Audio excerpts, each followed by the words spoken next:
Welcome to Eternal Darkness, where nightmares come to life. I'll be your host through these twisted tales tonight. Before we descend into the shadows, remember to like and subscribe to join our growing community of horror enthusiasts. Get comfortable, turn down the lights, and prepare yourself as we begin our journey into the unknown. I'd spent most of my childhood summers down in Flagstaff, but the res had always been home. Even though my brother Tyler and I grew up going to school off reservation, our roots ran deep in the high ridges of the Chusa Mountains. Our grandmother, Shimasani Rose, made sure of that. Each year she took us back to the sheep camp our grandfather built decades ago. It was hidden up near Buffalo Pass, just a little wooden cabin, quiet and simple, far from anything resembling civilization. Tyler and I were teenagers now. I had just turned 17 that spring, and Tyler was 19. It had been at least 3 years since our last visit to the camp. Life had gotten busy with school and work, and somehow the summers had slipped past without making the journey. But Grandma worried that the fences around the old sheep corral might have fallen over the harsh winter, and she wanted us to help patch them up before monsoon season hit in full force.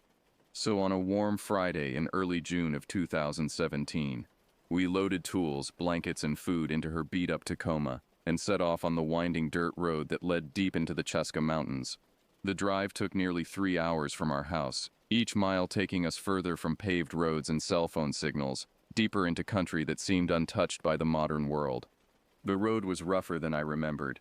It twisted like a snake between stands of ponderosa pine and juniper, then climbed steeply through switchbacks that made my stomach lurch. Dust billowed behind us in thick clouds, coating everything with a fine red powder. Tyler sat in the front passenger seat, earbuds in, head bobbing to music I couldn't hear. I watched from the back as the landscape grew wilder, more remote. Eventually we reached a clearing at the edge of a wide canyon. The cabin sat tucked away beneath towering pines, a weathered wooden structure with a low slanted roof, and a sagging porch that creaked ominously under our weight when we finally stepped onto it. The windows were dark, covered with wooden shutters that Grandma had fastened shut during our last visit. Inside, the familiar smell of cedar smoke and old wool blankets brought back memories. Summers spent helping Grandma tend sheep, learning to weave on her loom, listening to her stories late into the night. But now, standing in the dim interior with dust motes floating through shafts of afternoon light, the cabin felt smaller than I remembered, closer. The walls seemed to press in slightly, and I found myself glancing repeatedly at the shadows gathering in the corners. We dropped our bags near the old wood stove and stepped back outside. Tyler stretched his arms over his head and looked around, a smirk playing across his face. "Still as creepy as ever," he said, nodding toward the dense woods that surrounded the clearing on all sides. The trees stood thick and dark, their lower branches creating pools of shadow even in the bright afternoon sun. "It's quiet," I replied, glancing uneasily toward those shadows. Almost too quiet. It was true. No birds sang. No squirrels chattered in the branches. The wind that had followed us up the mountain seemed to have died completely, leaving an oppressive stillness hanging over everything. Grandma frowned from the porch, her weathered face suddenly serious. "You boys stay close tonight," she said firmly. "Don't wander off after dark. Things listen out here." Tyler rolled his eyes, but I felt her words settle into my stomach, heavy as stone. She'd told us stories before. Traditional stories that were only supposed to be shared in winter. Stories about beings that walked the lonely places. But she'd never said anything quite like this, her tone carrying a weight of genuine warning rather than the teaching cadence of a storyteller. Later that afternoon, as the sun began its slow descent behind the mountain ridges, Tyler and I walked downhill to check out the dry arroyo that ran near the camp. The creek bed lay empty, carved deep into red earth, lined with smooth stones that rattled when we tossed them into the channel. Tyler picked up a handful of pebbles and threw them one by one, watching them bounce and scatter. "Remember when this thing flooded?" he asked. "Must have been, 8 years ago. The water came up to here." He gestured to a mark on the bank well above our heads. 10 years, I corrected. I was 7. We stood there tossing rocks, and Tyler started doing an impression of one of our uncles, deepening his voice to mimic the storytelling style. "Watch out," he teased in a mock-serious tone. "The skinwalkers might get us out here. They'll turn us into coyotes and make us run around on all fours." "Don't say stuff like that," I said sharply, glancing back toward the cabin. The sun had dropped lower, and the shadows beneath the pines had grown noticeably longer. Tyler laughed louder, switching to a cartoonish voice. "Oh no, little brother's scared of Rez Bigfoot. Should I hold your hand when it gets dark?" Before I could respond, Grandma's sharp voice cut through the fading light. She stood framed in the cabin window, her expression more serious than I'd ever seen it. Even from this distance, I could see the hard set of her jaw. "Stop laughing," she called out sternly. "Don't call things by name at night. Don't invite them. You both know better than that." Tyler fell quiet immediately, suddenly sheepish. I swallowed hard, my throat tight, glancing again at the darkness creeping steadily toward us from beneath the trees. The temperature seemed to drop suddenly, and I realized I could see my breath forming small clouds in the air. "Come inside," Grandma said. "Now." We climbed back up to the cabin in silence. Tyler shot me a look that I couldn't quite read. Half embarrassment, half something else. Uncertainty, maybe. Or the first stirrings of genuine unease. We ate dinner by the light of kerosene lanterns, the conversation minimal and strained. Grandma had cooked mutton stew on the wood stove, and normally the smell would have made my mouth water. But that evening I could barely taste the food. Everything felt wrong in a way I couldn't articulate. Grandma checked the door locks twice before we settled in for the night, which wasn't usual for her. She'd never been particularly worried about security up here. There was nothing to steal, and the camp was too remote for casual visitors. But now she moved methodically around the cabin, testing each window latch, checking the door multiple times. Then she did something I'd never seen before. She took a small leather pouch from her bag and carefully sprinkled ash and corn pollen in a line across the threshold. Her lips moved silently as she worked, and though I strained to hear, I couldn't make out the words. She was speaking in traditional Navajo, the formal ceremonial kind that she rarely used in everyday conversation. "Grandma," I ventured, "is everything okay?" She looked at me for a long moment before answering. "Just taking precautions," she said finally. "Old ways. Better safe." Tyler and I lay awake in the darkness on our sleeping pads near the back wall. Grandma had settled onto a cot near the center of the room, and I could hear her gentle breathing gradually slow and deepen. But I couldn't sleep. The silence outside pressed against the cabin walls like something physical, something with weight and presence. After lying awake for what felt like hours, I finally began to drift off. Then I jerked suddenly awake, my heart hammering, unsure what had startled me. In the silence I heard it. Knock, knock, knock. 3 slow, deliberate raps. They came from beneath the cabin, from directly under our sleeping platform. The sound was hollow, echoing up through the floorboards. Beside me, Tyler went rigid. I heard his breathing stop, then resume in quick, shallow gasps. His eyes reflected what little moonlight leaked through cracks in the wall shutters, wide and unblinking. "Did you?" Tyler started to whisper. "Don't speak," Grandma cut him off sharply. Her voice carried absolute authority. "Don't move. Don't make any sound." Tyler and I froze completely. I didn't even dare swallow. My heartbeat pounded so loudly in my ears that I was certain it could be heard throughout the cabin. Every muscle in my body tensed, screaming at me to move, to run, to do something, but I remained perfectly still. Outside, something heavy began to move around the cabin. I used the word move carefully, because it didn't make any sound that I could hear. No crunching leaves, no snapping twigs, no scraping against the wooden walls, but we could feel it circling the structure, a presence that was unmistakable despite being unseen and unheard. The air in the cabin seemed to thicken. My lungs worked harder to draw breath, and each inhalation felt inadequate, as if the oxygen had been partially removed from the room. A pressure built against my eardrums, similar to the sensation of rapid altitude change but more intense, more deliberate. I desperately wanted to close my eyes, to block out the oppressive darkness and pretend this wasn't happening. But fear kept them wide open, staring at the shadowy ceiling, tracking every tiny sound and sensation. The minutes stretched impossibly long. Time seemed to dilate, each second lasting an eternity. Grandma sat upright on her cot, and though I couldn't see her face clearly in the darkness, I could hear her lips moving in continuous silent prayer. Her hands worked steadily, and I caught the faint rustle of corn pollen being scattered around her bedding. The circling presence made another slow rotation around the cabin, then another. It seemed methodical, purposeful, as if measuring the structure, or perhaps looking for a weakness. The pressure in my ears intensified with each circuit. We lay frozen like that for hours. The darkness never seemed to lift, never showed even the faintest hint of approaching dawn. My muscles began to cramp from the enforced stillness, but I didn't dare shift position. Tyler's breathing beside me had become so shallow I occasionally worried he'd stopped breathing entirely, until I'd hear a tiny intake of air. Then, just as I thought I might scream from the tension, something changed. The presence stopped circling. For several long moments, absolute stillness descended. The pressure in the air built to an almost unbearable level. And then a sound that made my skin crawl. A single harsh scraping noise echoed through the cabin. It came from the front door. One long, slow drag down the wooden surface, as if something with claws or talons was drawing a deliberate line in the wood. The sound stopped as abruptly as it began. Silence crashed down again, somehow heavier and deeper than before. Grandma slowly released a breath she'd been holding. When she finally spoke, her voice was barely audible. "It's gone now, but don't speak about it. Don't even think about it too hard."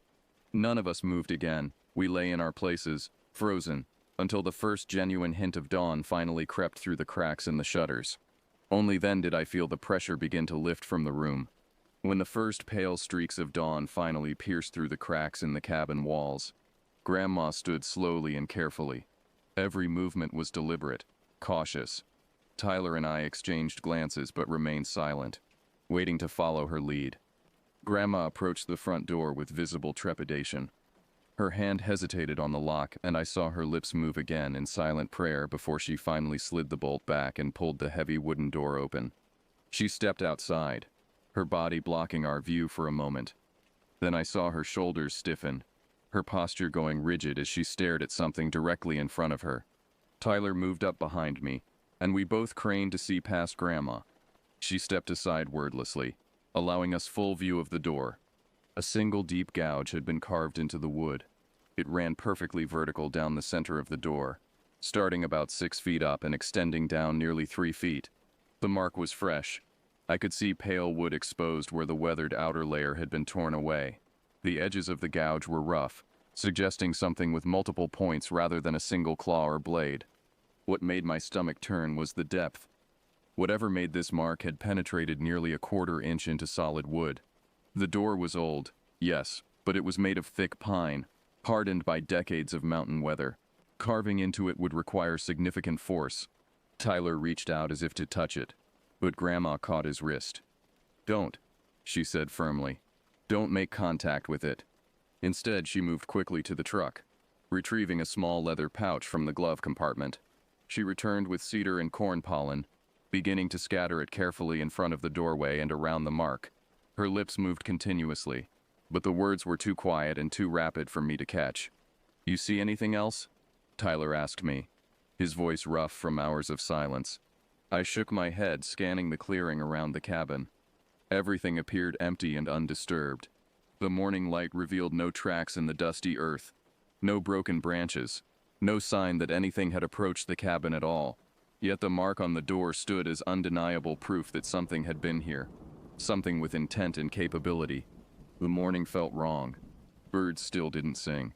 The normal sounds of a forest waking up, chipmunks chattering, wind rustling through pine needles, the distant call of ravens, all of it remained absent. The silence persisted, oppressive and unnatural. We spent most of that day working on the fence line around the old sheep corral.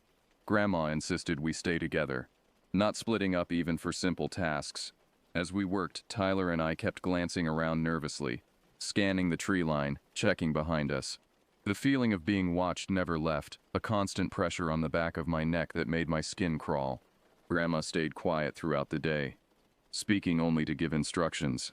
Her entire demeanor had changed dramatically from the previous morning. Every movement seemed calculated, cautious. She kept positioning herself so she could see all approaches to wherever we were working. Even Tyler, who usually kept up a steady stream of jokes and commentary, remained largely silent. By midday, we reached a damaged fence post at the far edge of the clearing, close to where the land dropped away into a deep gulch. The wooden post was twisted sharply, bent nearly in half, with splinters radiating out from the break point. The damage looked recent. The exposed wood hadn't weathered yet. Grandma examined it carefully, running her hand along the break without speaking. Then she froze, her body going completely still. "Stay there," she said quietly. "Don't come closer yet." But I'd already seen what she was looking at. Just beyond the broken fence post, pressed clearly into a patch of soft earth, were tracks. They were large. Each print measured at least 8 inches long. They had a cloven shape similar to deer or goat tracks, but far too big. What made them truly disturbing was the pattern. They didn't line up side by side the way animal tracks would.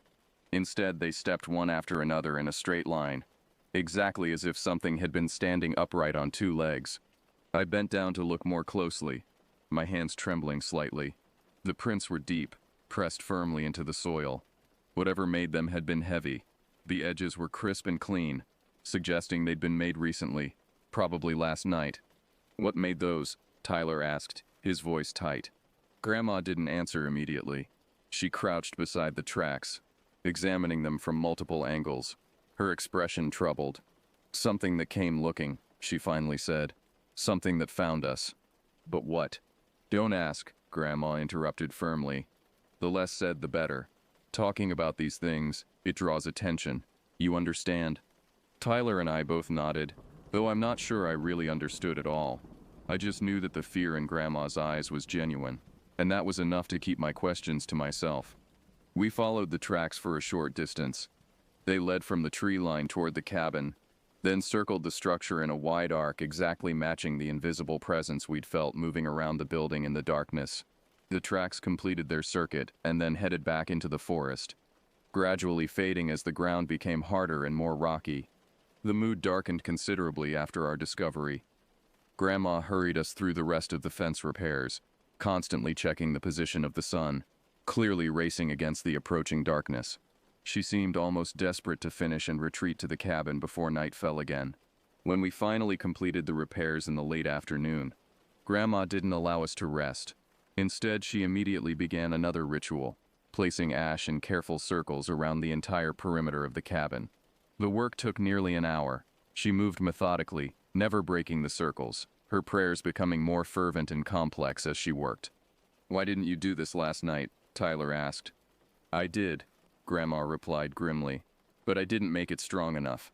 I underestimated." Darkness arrived with unsettling speed, shadows racing across the clearing as if fleeing something behind them. Grandma lit the kerosene lanterns, hanging them carefully in each corner of the cabin. The flickering yellow glow cast dancing shadows along the walls, shapes that seemed to twist and move with disturbing independence. My skin prickled with dread as I remembered last night's knocking beneath the floorboards. The thought of going through that again, or worse, made my hands shake as I helped prepare dinner. We ate in near silence, forcing down food that tasted like ash in my mouth. Grandma barely touched her plate. She kept glancing toward the windows, though the shutters remained closed and nothing could be seen through them. When full darkness fell, she positioned herself near the center of the cabin again. Tyler and I lay on our sleeping pads, but neither of us even pretended to sleep. We lay rigid, fully clothed, boots still on, staring at the ceiling and waiting. Just after midnight, the wall behind our heads shook violently.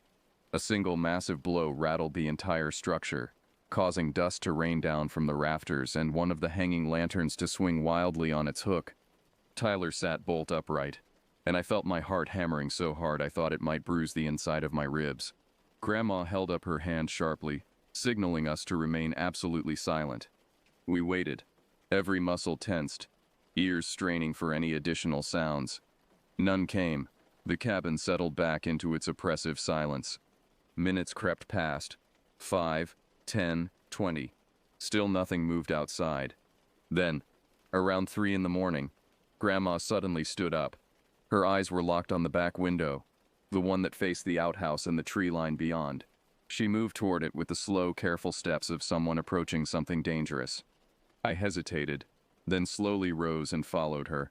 She didn't tell me to stop, but her hand moved to my arm, cautioning me to stay quiet and move carefully. Together we stared out the window into the moonlit clearing behind the cabin. For several long moments I saw nothing unusual. Just the familiar shapes of the outhouse, the woodpile, the dark line of trees beyond. Then my eyes adjusted. And I saw it. A figure stood beside the outhouse, perfectly motionless, silhouetted clearly against the lighter backdrop of the trees. At first glance, it might have passed for human. It stood upright on two legs, and its upper body had roughly the right proportions. But as my eyes focused, details emerged that made my stomach clench painfully. The arms hung too long at its sides, the hands nearly reaching its knees. The chest was elongated, stretched vertically, in a way that suggested ribs extended far below where they should end. The head seemed slightly too small for the body, perched on a neck that appeared too thin to support it. And below, I had to suppress a sound of pure horror, the legs bent backward at the knee, sharply articulated in the wrong direction, ending in narrow cloven hooves instead of feet. The moonlight cast its shadow across the clearing, and that shadow somehow made everything worse. It emphasized every wrong angle, every impossible proportion.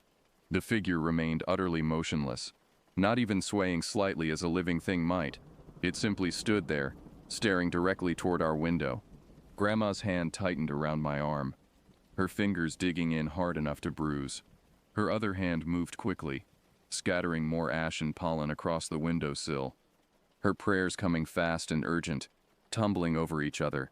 I couldn't look away from the figure. My mind refused to process what I was seeing, kept trying to reinterpret it as something normal, something explainable. But there was no rational explanation for those backward bent legs, for arms that long, for a thing that stood motionless as a statue for minutes on end without any sign of breathing. Time became meaningless. I don't know how long we stood there. Could have been minutes or hours. My legs eventually began to ache from standing frozen, but I didn't dare move. The figure didn't advance toward the cabin. It didn't retreat into the trees. It simply maintained its vigil, watching us watch it. Grandma's voice continued in an unbroken stream of prayer, repeating ancient phrases I barely recognized. I could feel her fear in the trembling of her hand on my arm, in the urgent rhythm of her words. The night wore on with agonizing slowness. Gradually, almost imperceptibly, the darkness began to lighten. The first faint glow of approaching dawn touched the tops of the trees, washing away the deepest shadows. And then, without any visible movement, without any sound, the clearing simply stood empty. The figure had vanished. One moment it was there, solid and undeniable in the moonlight. The next moment, nothing remained but empty space.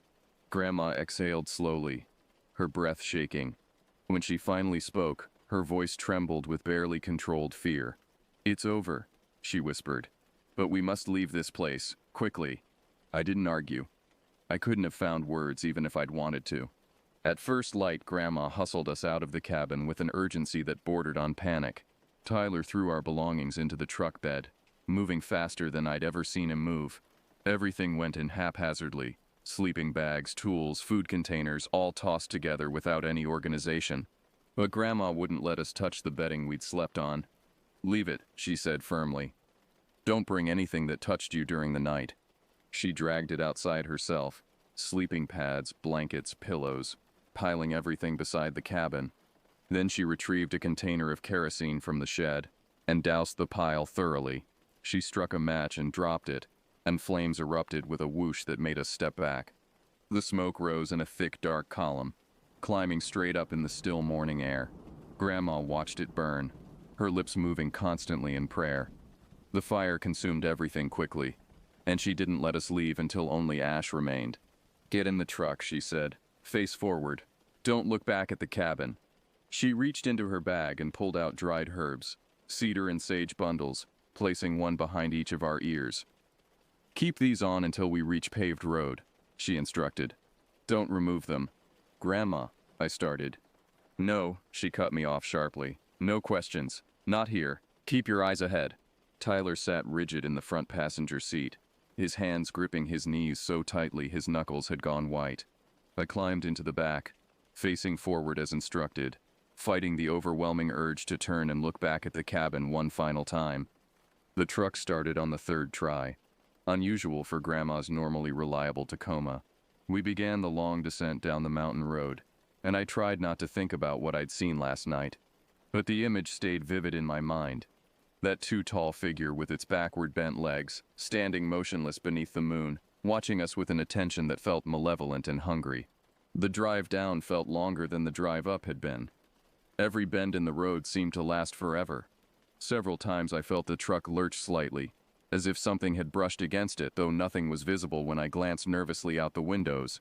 Grandma drove with both hands clenched on the wheel, her eyes locked straight ahead.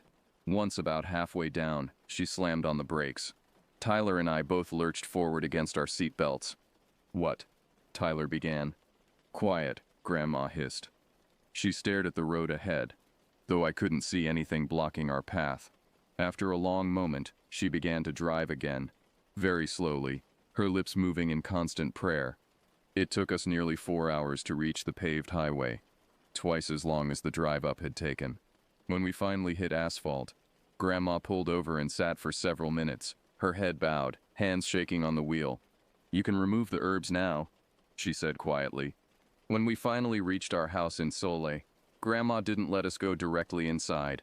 She walked around us slowly, burning cedar and mountain tobacco, creating a thick smoke that stung my eyes. She scattered corn pollen on the ground at our feet, marking out patterns I didn't recognize, her eyes closed as she sang softly in traditional Navajo. Tyler and I waited, silent, exhausted, still numb from 2 nights of terror and the reality of what we'd witnessed. Our parents arrived home late that afternoon, returning from a trip to Farmington. They pulled up and immediately seemed to sense something was wrong. Mom looked at Tyler and me, confusion and concern evident in her expression. "What happened out there?" she asked carefully. Grandma didn't hesitate. Her voice was steady, quiet, but absolutely serious. "Something came to the camp. It knows the boys now. It watched them." Dad exchanged a glance with Mom, discomfort clear in his face. He turned toward Grandma, his skepticism warring with respect for her traditional knowledge. "Mom," he said carefully, "what exactly did you see?" She paused for a long moment before answering. When she finally spoke, her words made me shudder despite the warm afternoon. "A thing with the chest of a man and legs like a goat. It stood at the tree line and watched through the night. That place isn't ours anymore. We must not return there." Mom covered her mouth with her hand. Dad's expression shifted from skeptical to deeply troubled. He'd grown up hearing the traditional stories, and something in Grandma's tone must have convinced him this wasn't exaggeration or imagination. That evening, Grandma called one of our relatives, a traditional healer named John Benally from Chinil. I recognized him when he arrived late that night. An older man with long gray-streaked hair pulled back in a traditional bun, his weathered face deeply lined with age and wisdom. He carried a bundle of ceremonial items wrapped in a woven blanket. Tyler and I sat quietly as he prepared the room for a blessing way ceremony, spreading hand-woven blankets on the floor in careful patterns and lighting bundles of sage that filled the room with dense, fragrant smoke. The smoke stung my eyes, but I didn't complain. Something about the ritual felt necessary, protective. The healer began singing softly in traditional Navajo, songs I'd never heard before despite years of attending ceremonies. The chant rose and fell gently, following ancient rhythms, each phrase building on the last. Gradually, I felt something shift in the room. The oppressive weight that had pressed on my chest since leaving the cabin began to lift. Grandma watched silently from her chair in the corner, nodding slowly to the rhythm of the songs. Her eyes remained closed, her lips moving along with the prayers. We sat through most of the night, following the healer's instructions carefully. He had us hold certain items: corn pollen, crystals, small bundles of herbs. While he sang over us, he painted marks on our foreheads with white clay, drew symbols on our palms. I understood only fragments of the Navajo he spoke, catching words here and there: protection, cleansing, closing paths, sealing doors. But I felt the strength of the ceremony in every word, every gesture. The air itself seemed to change, becoming lighter, cleaner. As dawn approached, the healer completed his final song. He looked at Tyler and me seriously. "The ceremony is complete," he said in English. "But you must remember, don't speak of what you saw. Don't dwell on it. Don't give it space in your thoughts. What gives attention gains strength. Understand?" We both nodded. "Good," he said, beginning to pack up his ceremonial items. "The blessing will hold. You're protected now, but stay away from that place. Some camps become occupied. When that happens, you must let them go." After he left, Grandma looked at us one final time that night. "Don't speak about it again," She said simply. Leave it behind you. Move forward. Weeks later, summer was nearly over. I was riding with some friends from school, heading through Lukachukai on our way toward Shiprock. We'd spent the day swimming at one of the stock ponds, and now the sun was setting as we drove back. As the truck climbed up near Buffalo Pass, one of my friends, a kid named Isaac who'd moved to the res just that year, joked about camping up in the Chuska Mountains sometime soon. Bet it's totally creepy up there at night. He laughed. Maybe we'll finally see a skinwalker or something. That'd be sick. The others chuckled and joined in, throwing around casual jokes about supernatural encounters, treating it like entertainment, like something from a horror movie. I sat quietly in the back seat, staring out the window at the dark line of trees that marked the higher elevations. My skin went cold despite the warm evening air. My throat tightened. I spoke without turning toward them, my voice quiet but absolutely firm. Don't joke about things like that. The laughter died down slowly, replaced by awkward silence. Someone muttered, "Okay, man," but nobody pressed me for an explanation. I offered none. I just kept staring at those dark trees, at the mountains rising beyond them, at the remote places where old things still lived and watched. I knew what I'd seen. I knew what Tyler and I had both felt during those 2 nights in the cabin. I knew that Grandma's fear had been real and justified. And I knew with absolute certainty that there were some things in this world that deserved respect and fear, especially if people wanted to pretend they were just stories. The truck drove on, carrying us away from the mountains, back toward home and streetlights, and normalcy. But I never forgot what stood at the tree line that night, watching with patient, inhuman attention. And I never went back to that camp at Buffalo Pass. Some places, once they've been claimed, should be left alone.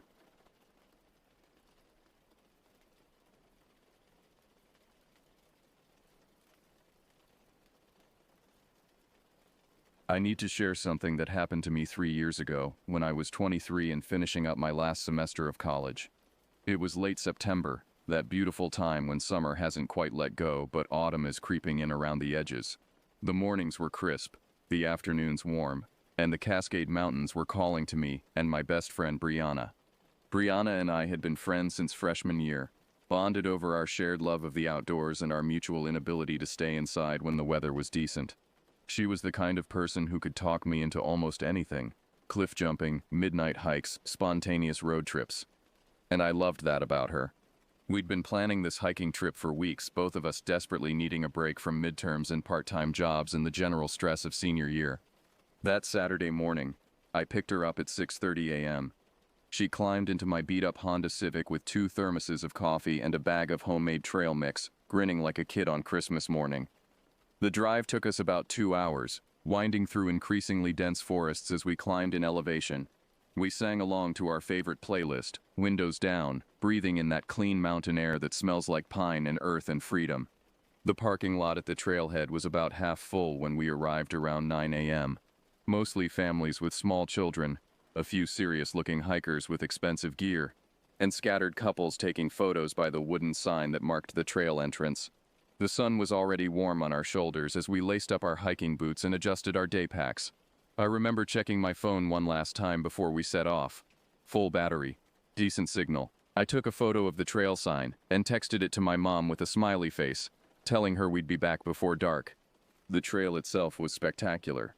The main path was wide and well-maintained, cutting through towering Douglas firs and western red cedars.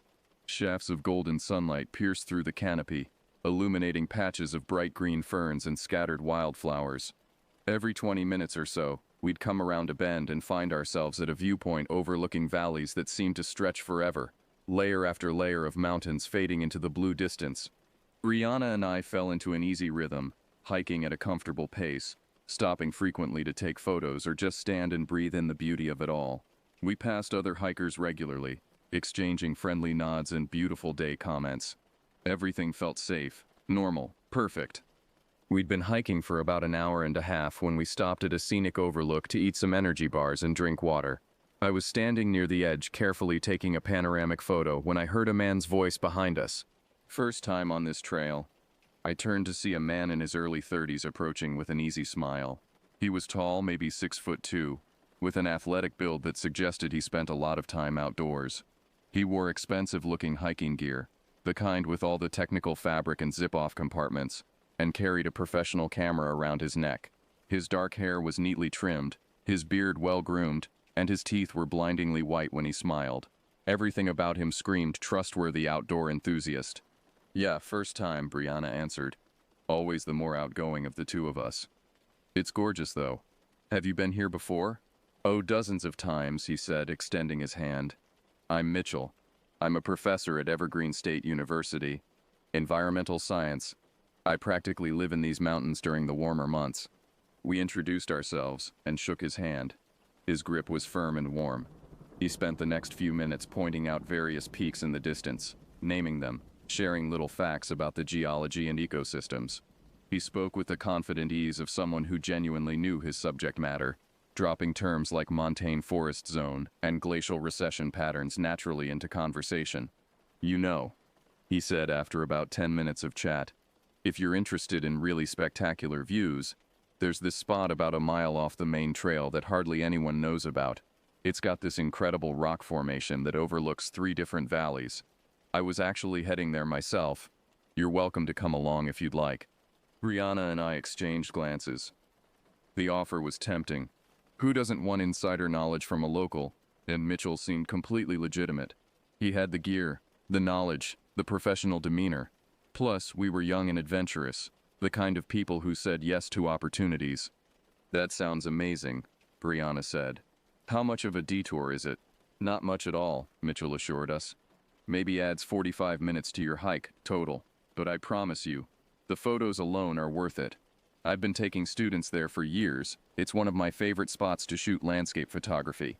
I should have paid more attention to what my gut was telling me. That tiny whisper of uncertainty. But the sun was warm. The trail was busy with other hikers.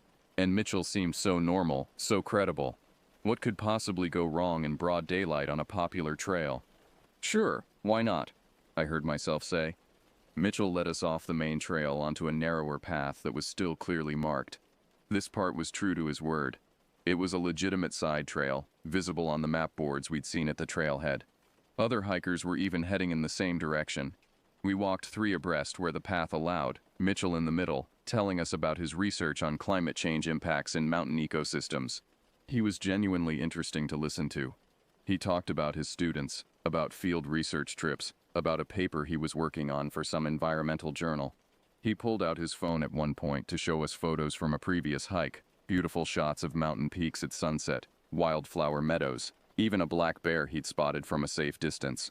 After about 15 minutes we arrived at the spot he'd mentioned, and I had to admit it was breathtaking. A massive granite outcropping jutted out from the mountainside, offering unobstructed views in 3 directions.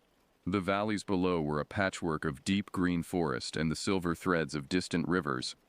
Behind us, snow-capped peaks pierced the deep blue sky. "This is incredible," Brianna breathed, immediately pulling out her phone to take photos. Mitchell smiled, pleased. "Told you. Here, let me show you the best angle." He guided us around the rock formation, pointing out the optimal spots for photography, explaining how the light changed throughout the day. He took photos of us with our phones, offered to show us how to adjust the settings for better landscape shots. We stayed there for maybe 20 minutes, soaking in the views and the sense of accomplishment. This was exactly what we'd wanted from this trip. Beauty, adventure, memories. Mitchell shared some granola bars from his pack and told us funny stories about students who'd gotten lost on field trips or freaked out over harmless garter snakes. Looking back now, I can see how calculated it all was, how he was building trust, establishing himself as a knowledgeable guide, making us feel comfortable and safe. He was grooming us, though we didn't realize it. Every smile, every interesting fact, every generous gesture was a brick in the wall he was building around us. When we finally decided it was time to head back, Mitchell checked his watch and made a thoughtful noise. "You know it's getting close to noon. If we go back the way we came, you'll hit the main trail right when it's at its most crowded lunch hour traffic." "That's okay," I said, hoisting my day pack back onto my shoulders. "Well, sure, but there's actually a much faster route back to the trailhead from here. Cuts right through that section of forest." He pointed to a dense stand of trees to our left. "Saves you probably 30 minutes of walking, and you'll beat the crowds to the parking lot." Brianna looked interested. A shortcut? How do you know about it? I've been hiking these trails for 8 years, Mitchell said with a self-deprecating laugh. You learn all the secret routes eventually. This one's not on any maps because it's not an official trail, but it's perfectly safe. I take my students through there all the time. I peered into the trees he'd indicated. Unlike the well-maintained trails we'd been on, this looked like genuine wilderness. No clear path, just forest floor covered in fallen needles and scattered undergrowth. Are you sure it's faster? Positive. Trust me. I know these woods better than my own neighborhood. He was already starting toward the trees. Come on, I'll show you. Something in my stomach tightened. Just a subtle clench of unease. But Brianna was already following Mitchell, and I didn't want to be the paranoid one, the party pooper who ruined the adventure. So I followed too, telling myself I was being ridiculous. The moment we stepped off the established trail and into the trees, the atmosphere changed. The temperature dropped several degrees in the shade of the dense canopy. The sounds of the forest became muffled, distant bird calls and the whisper of wind through branches replacing the cheerful voices of other hikers. The ground was soft and uneven beneath our feet, covered in a thick layer of decomposing needles that made our footsteps nearly silent. Mitchell kept up his friendly chatter, pointing out various types of moss growing on tree trunks, identifying bird calls, maintaining that relaxed, educational tone. But I noticed he was walking faster now, and we had to hurry to keep up. Every time I glanced back, the point where we'd entered the forest seemed farther away, harder to pinpoint. How much farther? Brianna asked after about 10 minutes. I heard the slight strain in her voice. She was thinking the same thing I was. This didn't feel like a shortcut. This felt like we were going deeper into wilderness. Not much farther, Mitchell said without slowing down. Maybe another 5 minutes. But 5 minutes passed, and we were still walking through dense forest. The trees seemed to close in around us, blocking out more and more sunlight. I couldn't hear any sounds of other hikers anymore. No voices drifting through the trees, no children's laughter, nothing but the three of us and the oppressive quiet of the deep woods. Brianna had gone quiet, which was never a good sign. She was one of those people who talked when she was comfortable, and fell silent when she wasn't. I glanced at her and saw her jaw was set, her eyes scanning the trees around us with increasing frequency. She caught my eye and gave me a look I'd seen before, the look that meant something's wrong. I trusted Brianna's instincts more than my own sometimes. She had a sixth sense for sketchy situations, probably from growing up with 3 older brothers who constantly tried to mess with her. If she was uncomfortable, there was a reason. Mitchell, I called out, I think we should head back to the main trail. He stopped and turned, and for just a fraction of a second, I saw something cross his face. Annoyance, maybe, or frustration. But then the friendly smile was back. What? We're almost there. Just a few more minutes. That's what you said 10 minutes ago, Brianna pointed out, her voice flat. She'd stopped walking entirely, hands on her hips. Where exactly are we going? I told you it's a shortcut back to... I don't think it is, Brianna interrupted. I think we're just going deeper into the woods. I want to go back, now. Mitchell's smile didn't waver, but something changed in his eyes. They went harder, colder. You're being paranoid. I've done this route 100 times. If we turn back now, you'll waste all the time we've already spent walking. I don't care, Brianna said firmly. We're going back. I moved closer to her, presenting a united front. My heart was hammering now, that survival instinct finally kicking in full force. Everything about this situation was wrong. We were alone in the woods with a stranger, far from any established trails, and he was getting defensive when we wanted to leave. Look, Mitchell said, and his voice had taken on a harder edge, the friendly professor tone evaporating. You're being ridiculous. I'm trying to help you, and you're acting like I'm some kind of threat. We appreciate the help, I said, trying to keep my voice steady, but we're going back to the main trail. You can keep going on your shortcut if you want. I grabbed Brianna's arm, and we turned around, starting to walk back the way we'd come, or at least the direction I thought we'd come from.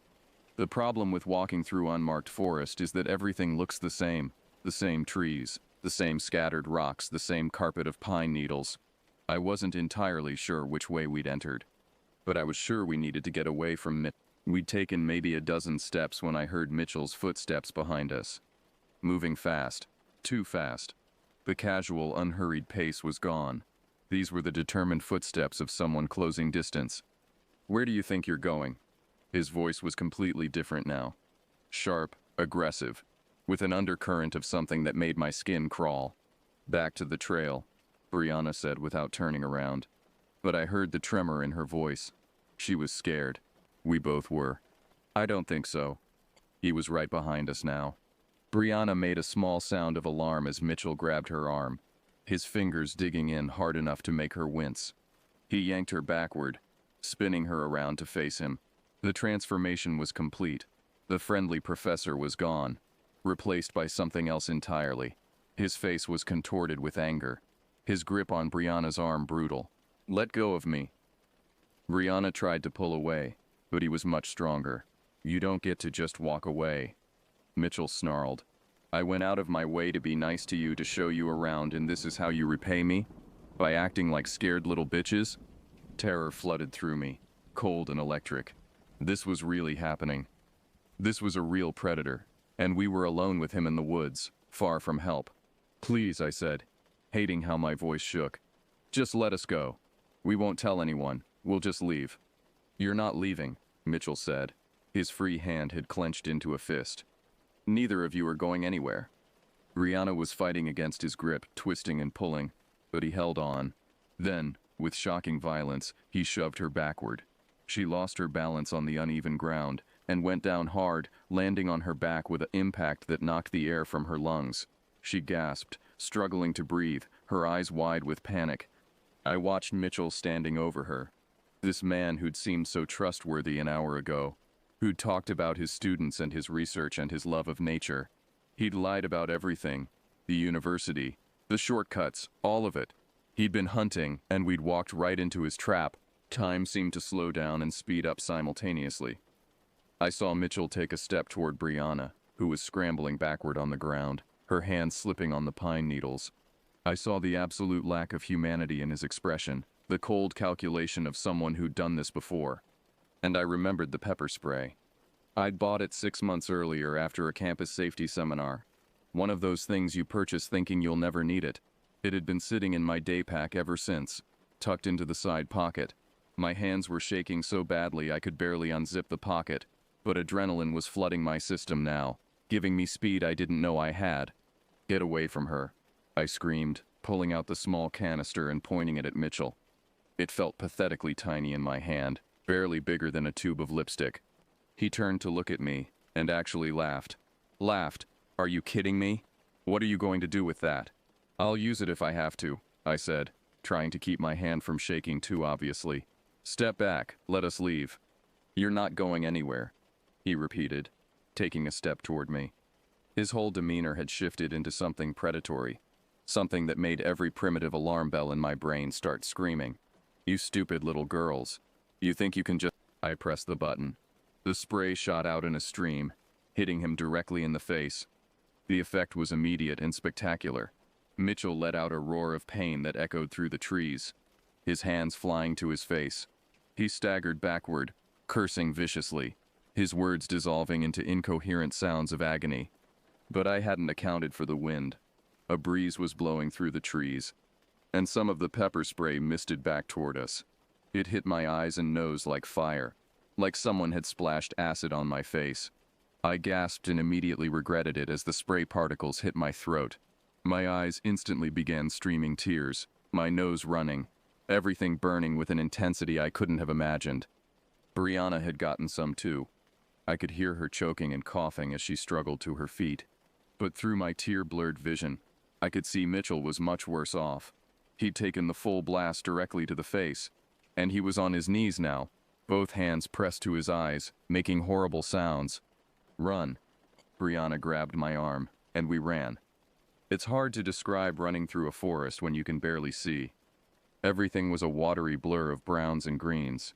Branches whipped across my face and arms, leaving stinging scratches. I tripped over roots and rocks, barely keeping my balance. My eyes were burning so badly I wanted to stop and rub them, but I knew that would only make it worse. And behind us, even through the sound of our own crashing progress through the undergrowth, I could hear Mitchell screaming. Not screaming in pain anymore, screaming threats. "I'm going to find you." His voice was raw and furious. You can't run far enough. I know these woods, I'll find you. Those words fueled our panic, pushing us to run faster despite the burning in our lungs and eyes. Brianna was slightly ahead of me, her hand still gripping my arm, pulling me along when I stumbled. We ran for what felt like hours but was probably only minutes, crashing through the undergrowth with no idea which direction we were going, only knowing we had to get away. Then suddenly Brianna stopped so abruptly I almost ran into her back. "Look," she was pointing ahead through the trees. I squinted through my streaming eyes and saw it. A flash of bright clothing moving through the trees. Other hikers. The main trail. We burst out of the forest and onto the trail, startling a family of 4 who were walking past. The parents looked alarmed at our appearance. 2 young women crashing out of the woods, faces red and streaming with tears, gasping for breath, scratched and dirty and obviously terrified. "Are you girls okay?" the father asked, already reaching for his phone. "Call 911, Brianna gasped. "There's a man. He attacked us. He's in the woods." We couldn't speak coherently, couldn't explain properly, but they got the message. Within seconds, the father was on the phone with emergency services, while his wife tried to help us, offering water, asking if we were hurt. I kept looking back at the trees, expecting to see Mitchell come charging out after us, but he didn't appear. Maybe he'd run the other direction. Maybe he was still writhing on the ground from the pepper spray. I didn't know, and I didn't care. All that mattered was that we'd made it back to the trail, back to witnesses, back to safety. The park rangers arrived within 20 minutes, along with 2 county sheriff's deputies. By then, Brianna and I had managed to wash out our eyes with the water bottles the family gave us, though everything still stung and our faces were swollen and red. We sat on a fallen log near the trail, wrapped in emergency blankets someone had provided, and gave our statements. Describing Mitchell felt surreal. I kept thinking about how normal he'd seemed, how trustworthy.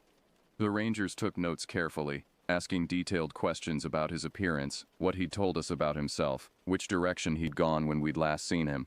They organized a search party immediately, fanning out into the forest from the point where we'd emerged.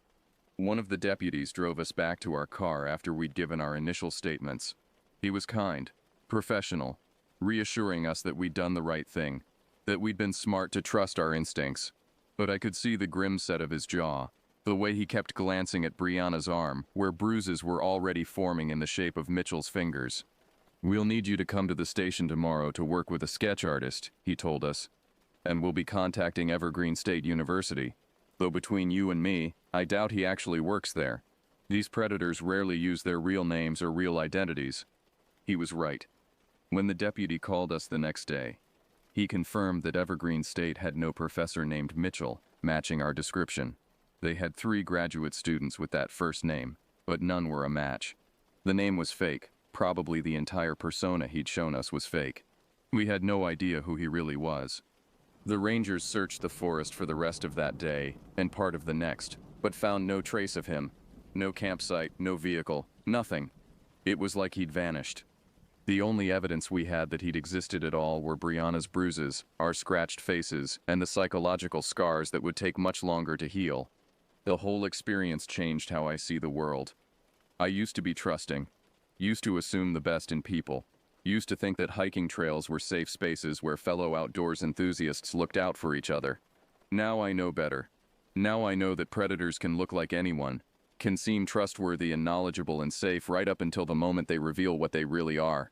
Brianna and I still hike together sometimes, but it took us almost a year before we could work up the courage to go back to the Cascades. We never go alone anymore, always in groups of at least 3 or 4. We carry pepper spray, personal alarms, and we never ever leave marked trails with strangers, no matter how credible they seem. Sometimes I lie awake at night thinking about what might have happened if Brianna hadn't trusted her instincts, if I hadn't had that pepper spray, if we'd been just a little bit farther from the main trail when things went wrong.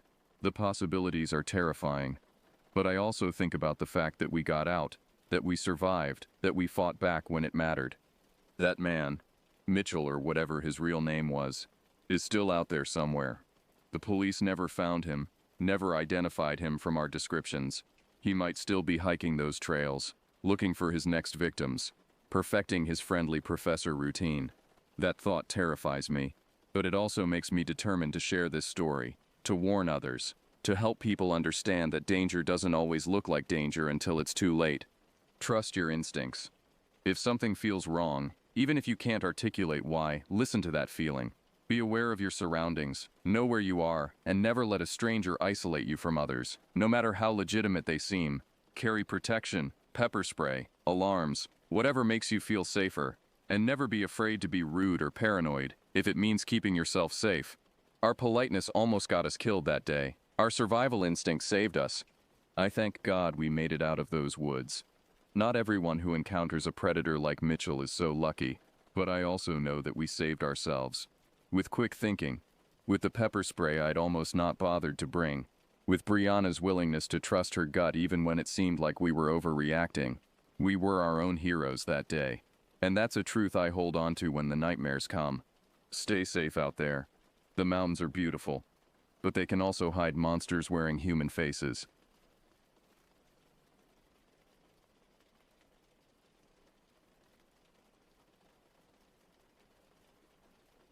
My name is Franklin DeMille, and the events I'm about to recount occurred in 2015.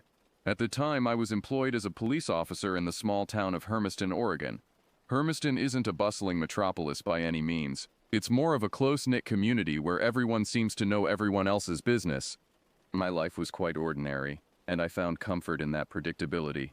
I shared a modest house on a quiet street with my wife Rachel and our 6-year-old son Tyler. Our home was a simple 2-story structure with a small front yard and a backyard where Tyler would often play. The neighborhood was peaceful, filled with similar houses and families going about their daily routines. My career in law enforcement was far from the high-stakes, adrenaline-fueled portrayal often seen in movies and television shows. The majority of my duties involved handling minor disputes between neighbors, conducting routine traffic stops, and occasionally dealing with small-time thefts. I used to joke that the most excitement I experienced on the job came from watching reruns of Cops on TV.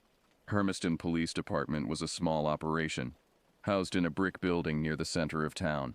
Our force consisted of about 20 officers, including myself, overseen by Chief Roberts, a stern but fair man in his late 50s.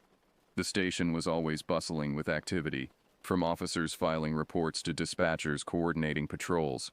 On a typical day, I would wake up early, have breakfast with Rachel and Tyler, and then head to the station for my shift. The familiar routine of putting on my uniform, checking my equipment, and attending the daily briefing was comforting in its predictability. However, all of this changed on one fateful night in late October. I was working the late shift, which usually ran from 10 p.m. to 6 a.m. It was an unusually quiet night, even for Hermiston. The kind of quiet that makes the hairs on the back of your neck stand up, as if the town itself was holding its breath, waiting for something to happen. Hermiston had its fair share of gossip and rumors, like any small town, but that night felt different. There was an undercurrent of unease that I couldn't quite put my finger on. The streets were empty, save for the occasional stray cat or raccoon scurrying across the road. Even the usual late-night spots, the 24-hour diner, the gas station, seemed eerily quiet. Around midnight, I received a call from dispatch that would set in motion a chain of events that would forever change my life and the town of Hermiston. The voice of Sarah, our night dispatcher, crackled over the radio. Unit 14, this is dispatch. We've received a report of a disturbance out near the old Martin farm on the outskirts of town. Caller reports strange lights and sounds. Can you investigate? I acknowledged the call and started my drive towards the Martin farm. As I navigated the dark country roads, I couldn't shake the feeling of unease that had been building all night. The Martin farm had been abandoned for years, ever since the elderly couple who owned it had passed away, and their children had moved to the city. It was a popular spot for teenagers to sneak out to, often for parties or to scare each other with ghost stories. The caller, I learned, was Jerry Halcombe, a neighbor who lived about a mile down the road from the Martin place. Jerry was known around town for his tendency to exaggerate and spin tall tales. So initially I didn't think much of the call. I assumed it was probably just some kids messing around, maybe with flashlights and firecrackers. As I approached the farm, the beam of my headlights caught the reflective eyes of a deer standing at the edge of the overgrown field. It stared at me for a moment before bounding away into the darkness. The old Martin farmhouse loomed in the distance, a dilapidated 2-story structure that had seen better days. But it wasn't the house that caught my attention. Off to the side, barely visible from the road, stood the large barn, and from inside I could see a faint flickering light. I pulled up to the property, gravel crunching under the tires of my patrol car. As I stepped out, the cool night air hit me, carrying with it the musty scent of decaying leaves and damp earth. The silence was oppressive, broken only by the sound of my boots on the gravel and the faint hum of insects in the distance. I radioed in my location to dispatch and approached the barn, my hand resting instinctively on my holstered weapon. The flickering light grew brighter as I neared the structure, casting eerie, dancing shadows on the weathered wood. With each step, a sense of dread grew within me. Something about this situation felt wrong. Very wrong. Little did I know that what I was about to discover in that barn would shatter the peaceful facade of our small town and plunge us all into a nightmare beyond anything we could have imagined. As I approached the barn, the flickering light from within grew more intense.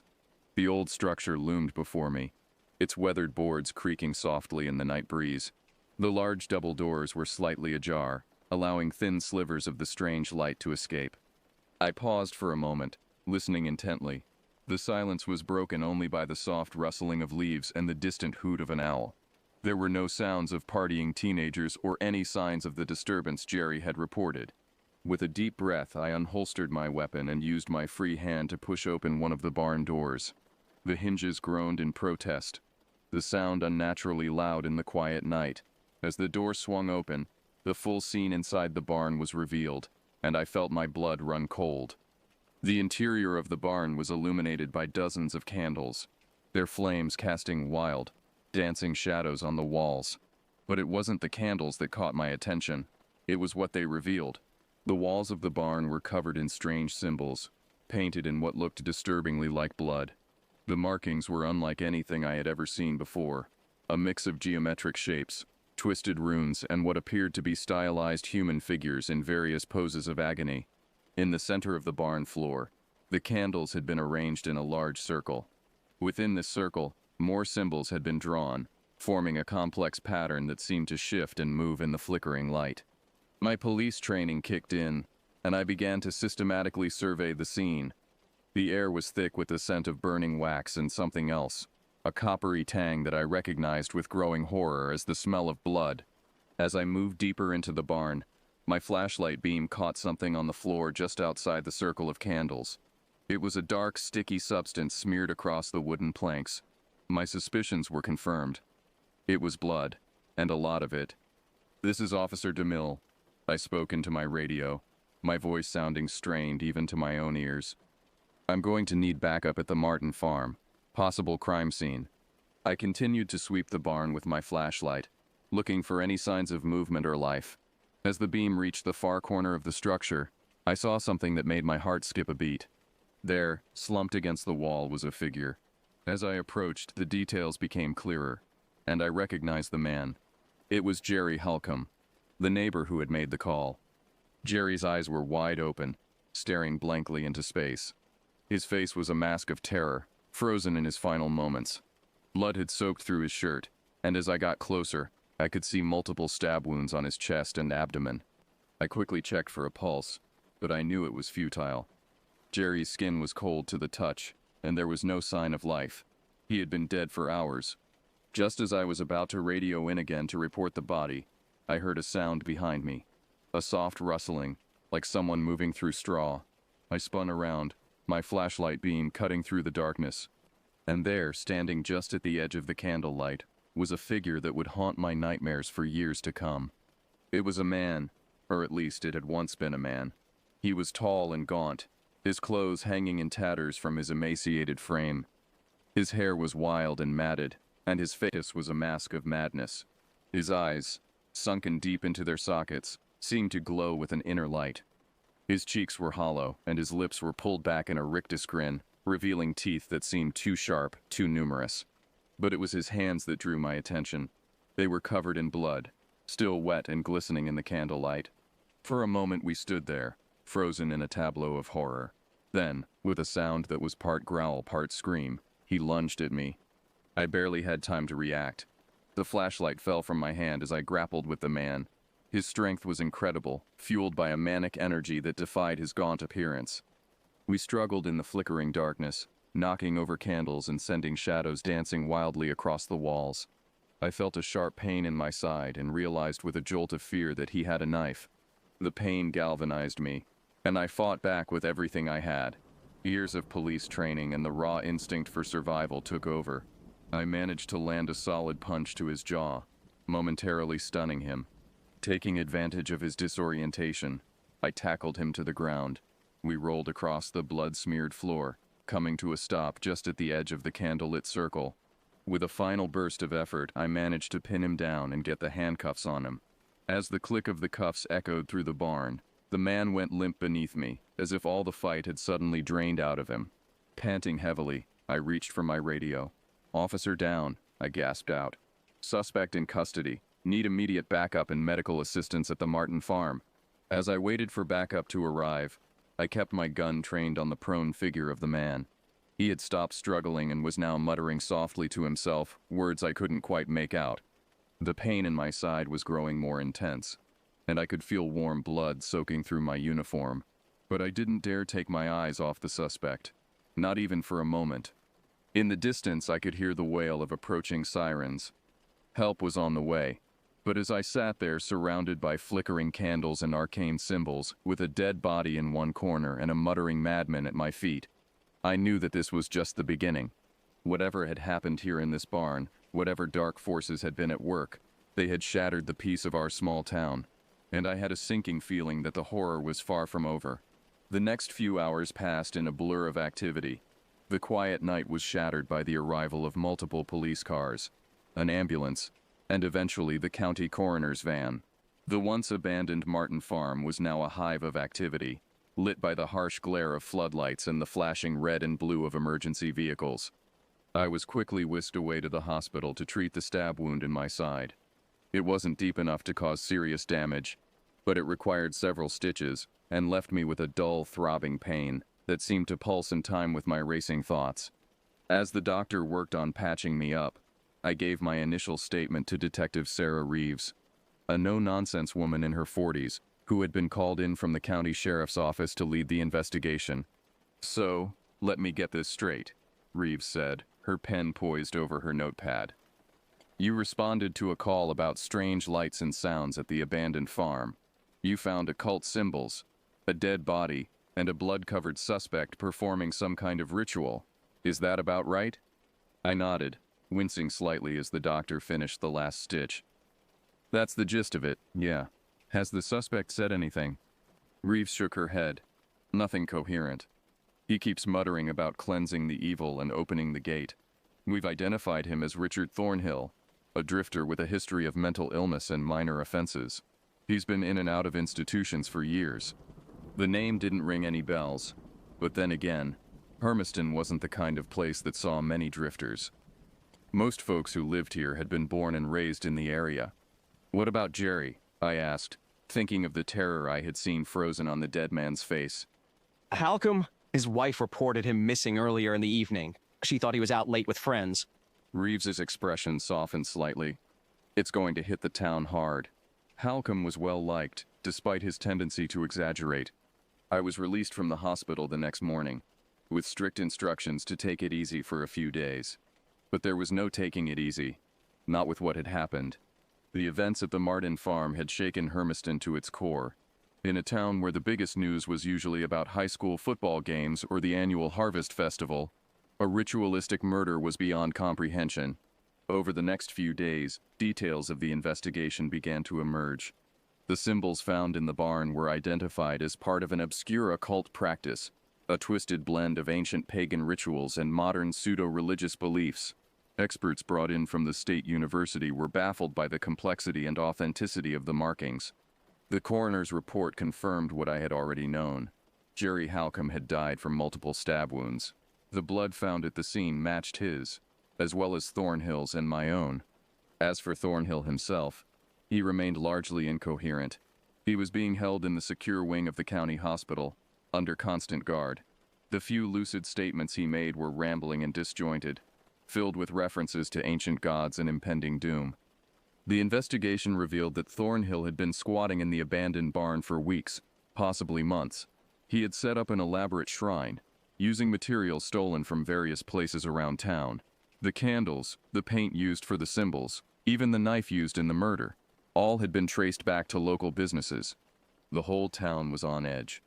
People who had never locked their doors before were now installing security systems. Parents were keeping their children inside after dark. The easy trust that had been a hallmark of life in Hermiston was replaced by suspicion and fear. For me, the return to normalcy was challenging. Rachel and Tyler were worried sick, and I couldn't blame them. The image of Thornhill's wild eyes and blood-covered hands haunted my dreams. I would wake up in a cold sweat, the phantom pain in my side a constant reminder of how close I had come to death. Despite being on medical leave, I couldn't stay away from the investigation. I spent hours poring over the case files, trying to make sense of what had happened. But the more I learned, the less I understood. Why had Thornhill chosen Hermiston? What was the significance of the rituals he had been performing? And most troublingly, was there more to this than we were seeing? As the days turned into weeks, life in Hermiston tried to return to normal, but there was an undercurrent of unease that never quite went away. People spoke in hushed tones about the barn incident, as it had come to be known. Rumors and wild theories spread like wildfire. Some claimed that Thornhill was part of a larger cult, and that more of his kind were hiding among us. Others insisted that the old Martin farm had always been cursed, and that Thornhill had simply awakened something that had been dormant for years. And then, just as things were starting to calm down, something happened that would reignite the fear and paranoia that had gripped our town. Something that would prove that the horror we had experienced was far from over. It started with whispers, rumors of strange sightings on the outskirts of town. People reported seeing shadowy figures moving in the night, hearing odd chants carried on the wind. And then, one morning, a group of early risers made a chilling discovery. Fresh symbols, identical to those found in the barn, had been painted on the side of the town's water tower. The paint was still wet, glistening in the morning sun like fresh blood. The message was clear. Whatever dark forces Thornhill had been involved with, they weren't finished with Hermiston. Not by a long shot. The discovery of the symbols on the water tower sent shockwaves through Hermiston. The fragile sense of normalcy that had been slowly returning was shattered in an instant. Once again, fear gripped the town, perhaps even more intensely than before. I was called back to active duty earlier than planned. Chief Roberts looked haggard as he briefed the entire force on the situation. "I know we're all on edge," he said, his usually commanding voice tinged with weariness. Chief Roberts continued, "But we need to remain calm and professional. Our job is to protect and serve this community, and that's exactly what we're going to do." He assigned additional patrols, particularly around the water tower and other key locations in town. I was paired with Officer Sarah Thompson, a rookie who had joined the force just months before the incident at the Martin farm. As we patrolled the quiet streets of Hermiston, I could feel the tension in the air. Curtains twitched as we drove past houses, and the few people we saw on the streets hurried along with their heads down, avoiding eye contact. "It's like the whole town is holding its breath," Sarah remarked, her eyes scanning the sidewalks. I nodded, understanding exactly what she meant. The Hermiston I knew, the friendly, open community I had sworn to protect, seemed to have vanished overnight. Our shift was uneventful until just before dawn. We were driving along the outskirts of town when Sarah suddenly pointed to something in the distance. "Look," she exclaimed, "by the old Johnson place." I slowed the cruiser and peered in the direction she was pointing. There, silhouetted against the pre-dawn sky, was a figure. It was tall and thin, standing perfectly still at the edge of the abandoned Johnson property. As we watched, the figure slowly turned towards us. Even from this distance, I could see that its proportions were wrong somehow, too elongated to be natural. I reached for the radio to call it in, but before I could, the figure moved. It didn't run or walk. It seemed to glide, moving with impossible speed across the field and disappearing into the tree line. Sarah and I looked at each other, both shaken by what we had seen. I wanted to reassure her, to say that it must have been a trick of the light or our tired eyes playing tricks on us. But I couldn't, because deep down, I knew she was right. In the days that followed, reports of strange sightings increased. People claimed to have seen shadowy figures lurking at the edges of their properties, heard whispers in languages they couldn't identify, found small arrangements of stones or twigs in patterns that made no sense but filled them with inexplicable dread. The symbols continued to appear as well. They were found scratched into tree bark, drawn in the dust on car windows, even mowed into a farmer's field on the outskirts of town. Each new incident ratcheted up the tension in Hermiston. The local paper, the Hermiston Herald, ran daily updates on the investigation, but there was little progress to report. Richard Thornhill remained in custody, still alternating between periods of catatonia and frenzied ramblings about the coming cleansing. As for me, the nightmares had gotten worse. I would dream of the barn, of Jerry Halcombe's lifeless eyes, of Thornhill's blood-covered hands reaching for me. But now, new elements had crept in. The elongated figure we had seen by the Johnson place, whispers in the dark that I could almost but not quite understand. Rachel was worried. I could see it in her eyes every morning as I left for work, hear it in her voice when she called to check on me during my shifts. Tyler, too young to fully understand what was happening, nevertheless picked up on the tension. He became clingy, having trouble sleeping and not wanting to let me out of his sight. It was during this time that I received an unexpected visitor at the station. Dr. Elena Martinez, a professor of anthropology from the State University, had been consulting on the case, helping to decipher the symbols we had found. She asked to speak with me privately. "Officer DeMille," she began once we were alone in one of the interview rooms. "I've been studying the symbols found at the various sites around Hermiston, and I've made a disturbing discovery." She spread out several photographs on the table, images of the symbols from the barn, the water tower, and other locations around town. "At first glance, these appear to be random occult symbols," she explained. "But when you arrange them in the order they appeared," she rearranged the photos, and suddenly I could see it, a pattern emerging, like pieces of a puzzle falling into place. "It's a summoning ritual," Dr. Martinez said, her voice barely above a whisper. "An ancient and extremely dangerous one. If completed, it's said to open a gateway between our world and something else." I felt a chill run down my spine. "Are you saying that Thornhill and whoever's continuing his work are trying to what? Bring something here?" Dr. Martinez nodded grimly. "Something that, by all accounts, should remain where it is. Officer DeMille, if this ritual is completed, the consequences could be catastrophic."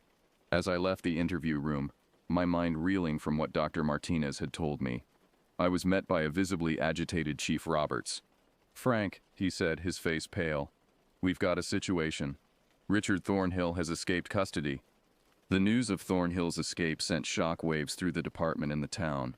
How a man who had been under constant guard in a secure facility had managed to simply vanish was beyond comprehension.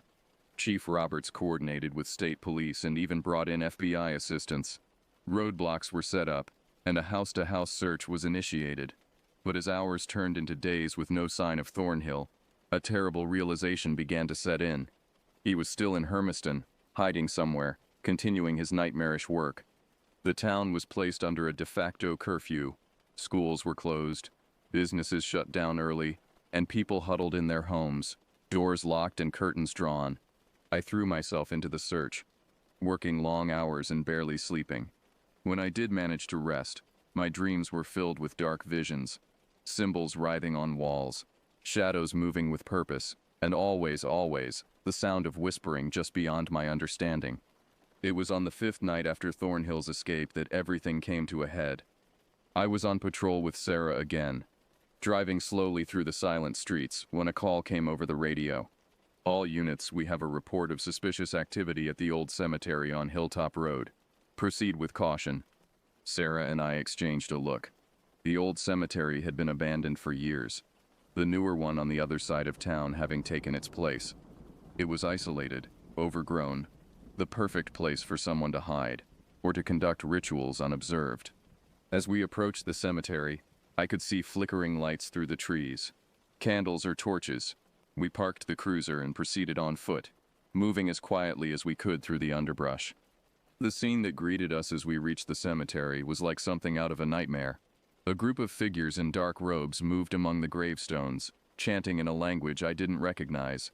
In the center of it all, standing atop a raised tomb, was Richard Thornhill. He looked even more gaunt and wild than when I had first encountered him in the barn. His eyes seemed to glow in the flickering light. and his voice rose above the others as he gestured with a wicked-looking knife. I radioed for backup, then turned to Sarah. "We need to stop this now," I whispered, "before they complete whatever they're doing." She nodded, her face set with determination. We drew our weapons and moved forward, using the gravestones as cover. "Hermiston police!" I shouted as we emerged into the clearing. "Stop what you're doing and put your hands up." For a moment, everything froze.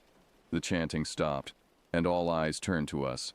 Then, with a screech that sounded more animal than human, Thornhill leaped from the tomb, knife raised.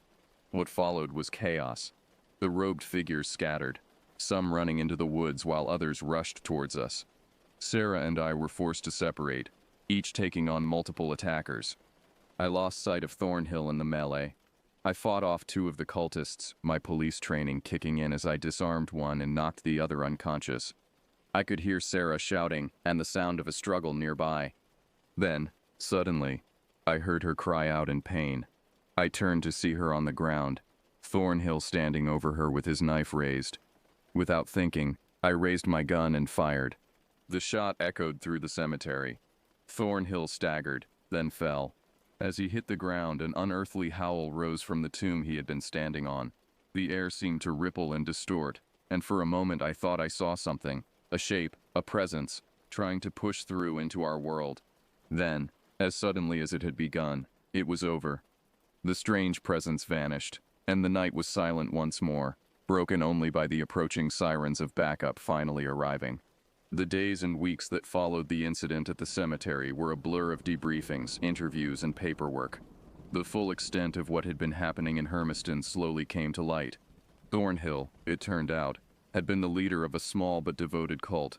They had been drawn to Hermiston by old legends about the area being a thin place, a location where the barrier between our world and others was weaker.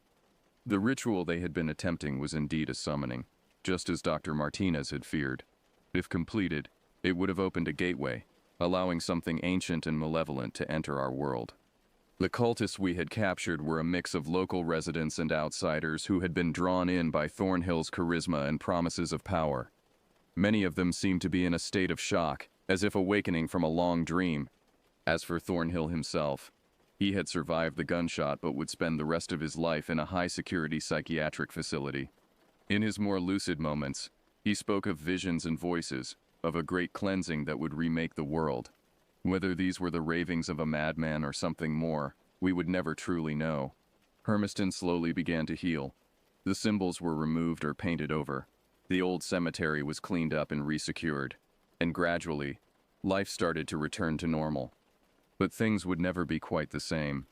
Those of us who had been there that night in the cemetery, who had seen the air ripple and felt the presence of something otherworldly, would always carry that knowledge with us. It's been several years since the events I've described. Hermiston has largely moved on, the Thornhill incident becoming the stuff of local legend, a story told in hushed tones at sleepovers and around campfires. I'm still with the police force, now a detective. Sarah recovered from her injuries and is one of our most promising officers. We don't talk much about that night, but there's an understanding between us, a shared experience that no one else can truly comprehend. Rachel and Tyler are doing well. Tyler's older now, starting to ask questions about the bad time he vaguely remembers from his childhood. We've decided to wait until he's older to tell him the full story. As for me, I still have nightmares sometimes. I still find myself looking over my shoulder, especially on dark nights when the wind whispers through the trees. I know now that the world is a stranger, more dangerous place than I ever imagined. But I also know that there are those of us who stand ready to face that darkness, to protect the thin veil that separates our world from whatever lies beyond. And as long as I'm able, I'll be one of them. Because Hermiston is my home, and some things are worth fighting for, no matter the cost.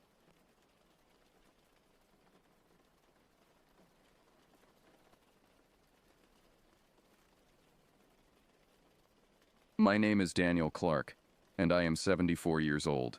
What I'm about to tell you happened to me on a dreary day in 1997, but the memory of it still chills me to the bone. I was living in a quiet, almost forgotten town in Vermont called Maple Hollow. It was the kind of place where everyone knew everyone else, where doors were left unlocked at night, and where the biggest excitement was the annual fall fair. My life was pretty standard, almost mundane by most people's standards. I worked at the local hardware store, Johnson's Hardware, where I'd been employed for the better part of 2 decades. The owner, Old Man Johnson, was planning to retire soon, and there was talk of me taking over the business. It was a prospect that both excited and terrified me. In my spare time, I dabbled in carpentry. I've always found working with wood to be therapeutic. There's something about the smell of fresh sawdust and the feel of sanded pine that calms my nerves. My workshop was a shed behind my house, a space I'd lovingly built and equipped over the years. It was my sanctuary, a place where I could lose myself for hours in the simple act of creation. That fateful week in October 1997 started innocuously enough. I was working on a new project, a bookshelf for my daughter Delia. She was away at college, studying journalism at the University of Vermont, and would be visiting for the weekend. I wanted to surprise her with something special, a piece of home she could take back to her dorm room. I had the whole weekend planned out, a nice family dinner on Friday night, a visit to the town's annual fall fair on Saturday, and just spending quality time together on Sunday before she headed back to school. It was going to be perfect. At least that's what I thought. As I worked on the bookshelf that Friday, I lost track of time. The rhythmic sound of my saw, the careful measurements, the slow shaping of the wood, it all blended into a meditative process that made hours feel like minutes. Before I knew it, it was well past midnight. I decided to call it a night, satisfied with the progress I'd made. The bookshelf was nearly complete. I just needed to add a few finishing touches in the morning before Delia arrived. As I stepped out of the shed, stretching my stiff muscles, I noticed something strange. There was a kid standing by the edge of my yard. At first, I thought my eyes were playing tricks on me. It was dark, with only the faint glow of the waning moon and my porch light providing any illumination. But as my eyes adjusted, I could make out the figure more clearly. It was a boy, probably about 12 or 13 years old, just standing there, staring at me. "Hey there, buddy, you lost?" I called out, trying to sound friendly despite the unease growing in my gut. It wasn't unusual for kids to be out late during the summer, but it was October and the nights were getting cold. Plus, this was Maple Hollow. Everyone knew everyone, and I didn't recognize this boy. The kid didn't respond. He just stood there, motionless, his gaze fixed on me. Something about the way he was standing, so still and silent, gave me an uneasy feeling. I decided to walk towards him, thinking maybe he was in some kind of trouble and needed help. But as I took a step forward, he turned and walked away, disappearing into the woods that bordered my property. His movement was odd, almost mechanical, lacking the natural gait of a normal child. I stood there for a moment, staring at the spot where he'd vanished, a chill running down my spine that had nothing to do with the October air. I shrugged it off, trying to convince myself that he was just some local kid playing a prank, or maybe he was lost and got scared when I approached. But as I locked up my workshop and headed inside, I couldn't shake the feeling that something wasn't right. That night I double-checked all the locks before going to bed, something I hadn't done in years. As I lay in bed, trying to fall asleep, I kept seeing the boy's silhouette in my mind. There was something off about him, something I couldn't quite put my finger on. Eventually, I drifted off into an uneasy sleep, plagued by dreams of dark woods and silent, staring children. Little did I know, this was just the beginning. The encounter left me feeling unsettled, but I had no idea how much my life was about to change.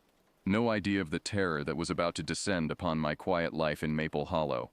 The next day dawned bright and crisp, a perfect fall day in Vermont. The events of the previous night seemed distant and almost silly in the cheerful morning light. I busied myself with finishing the bookshelf, sanding down the rough edges and applying a coat of varnish. By the time I heard Delia's car pulling into the driveway, the unsettling encounter with the strange boy had been pushed to the back of my mind. Delia burst through the door, all smiles and laughter, her arms laden with bags. At 20, she was the spitting image of her mother, my late wife Karen. The same chestnut hair, the same sparkling green eyes, the same infectious laugh. Seeing her always brought a mix of joy and melancholy. Joy at having her home, and a bittersweet ache for the woman we'd lost 5 years ago to cancer. "Dad," she exclaimed, dropping her bags and rushing to hug me. I held her tight, marveling at how much she'd grown. It seemed like just yesterday she was a little girl, begging me to push her on the swing in our backyard. Welcome home, sweetheart, I said, finally releasing her. How was the drive? Oh, same old Route 7. She shrugged. But look at you. Have you lost weight? And is that a new shirt? I chuckled, glancing down at my faded flannel shirt. This old thing? It's probably older than you are. We spent the next few hours catching up. Delia told me about her classes, her new friends, and her part-time job at the campus newspaper. I listened intently, soaking in every detail of her life away from home. When I showed her the bookshelf, her eyes lit up. "Dad, it's beautiful," she exclaimed, running her hand over the smooth wood. "You made this for me?" I nodded, feeling a surge of pride. "Thought you could use it in your dorm room. Maybe it'll inspire you to actually read some of those textbooks," I teased. She laughed, punching my arm playfully. "Hey, I read plenty." As evening approached, we decided to order pizza instead of cooking. It was a perfect night, just me and my daughter, sharing a meal and reminiscing about old times. But as the sky outside darkened, I felt a familiar unease creeping back. We were sitting in the living room, Delia regaling me with stories about her journalism professor, when there was a knock on the door. I wasn't expecting anyone, and in Maple Hollow, unexpected visitors were rare, especially after dark. I opened the door and my heart nearly stopped. Standing on my porch was the same boy from the night before. This time I could see him more clearly in the porch light. He was pale, unnaturally so, with dark hair that hung limp around his face. But it was his eyes that made my blood run cold. They were completely black, like two pools of ink, without any white showing at all. "Can I help you?" I asked, my voice sounding strained even to my own ears. The boy stared at me, his face devoid of any expression. When he spoke, his voice was flat and emotionless. May I come in? Before I could respond, Delia appeared behind me. "Dad, who is it?" she asked, peering over my shoulder. When she saw the boy, she gasped and stepped back.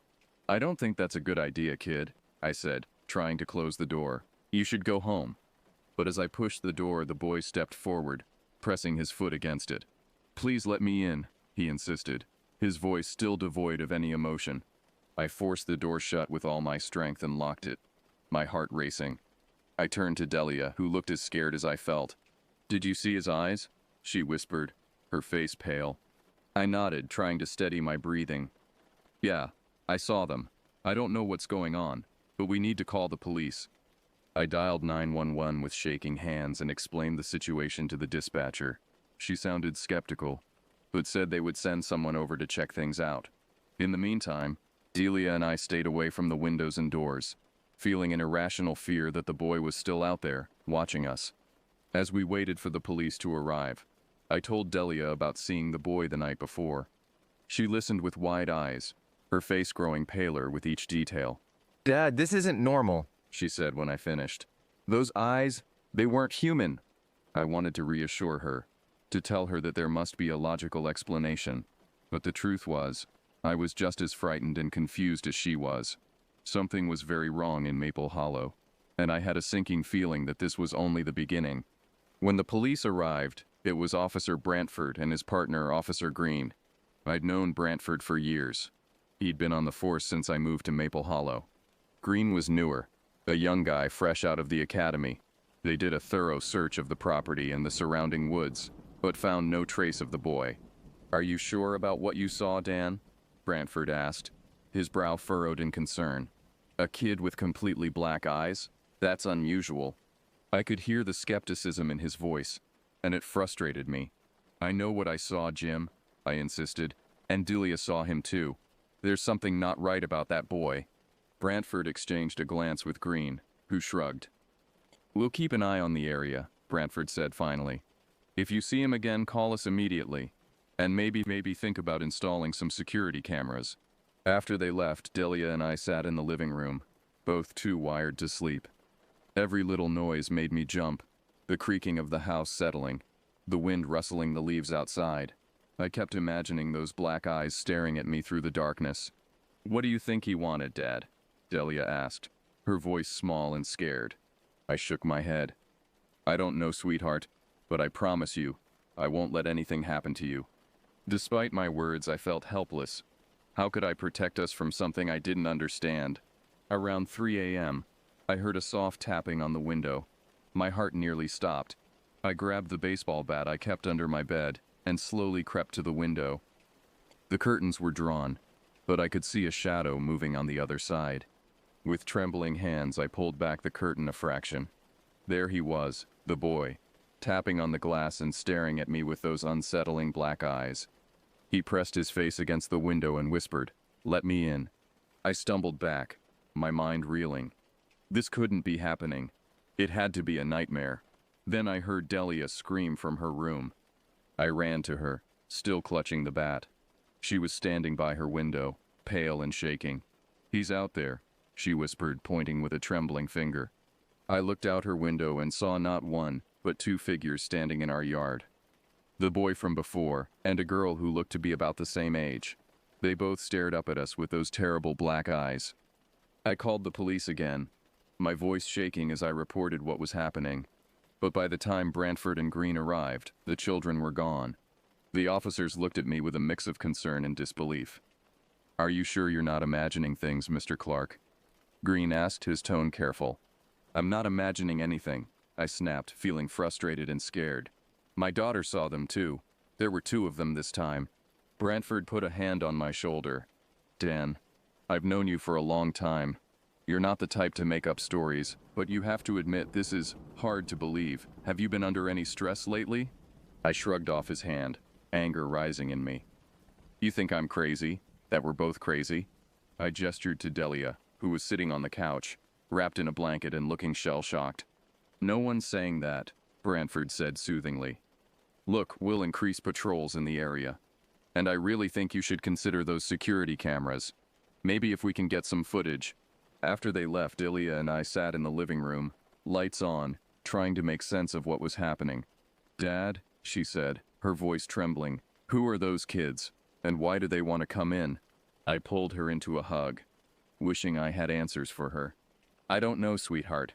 But I promise you, I won't let anything happen to you." As the sky outside began to lighten with the approaching dawn, I made a decision. We couldn't just sit here and wait for those things to come back. We needed answers, and we needed them now.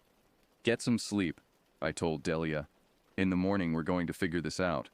But even as I said the words, I wondered if we were already in too deep.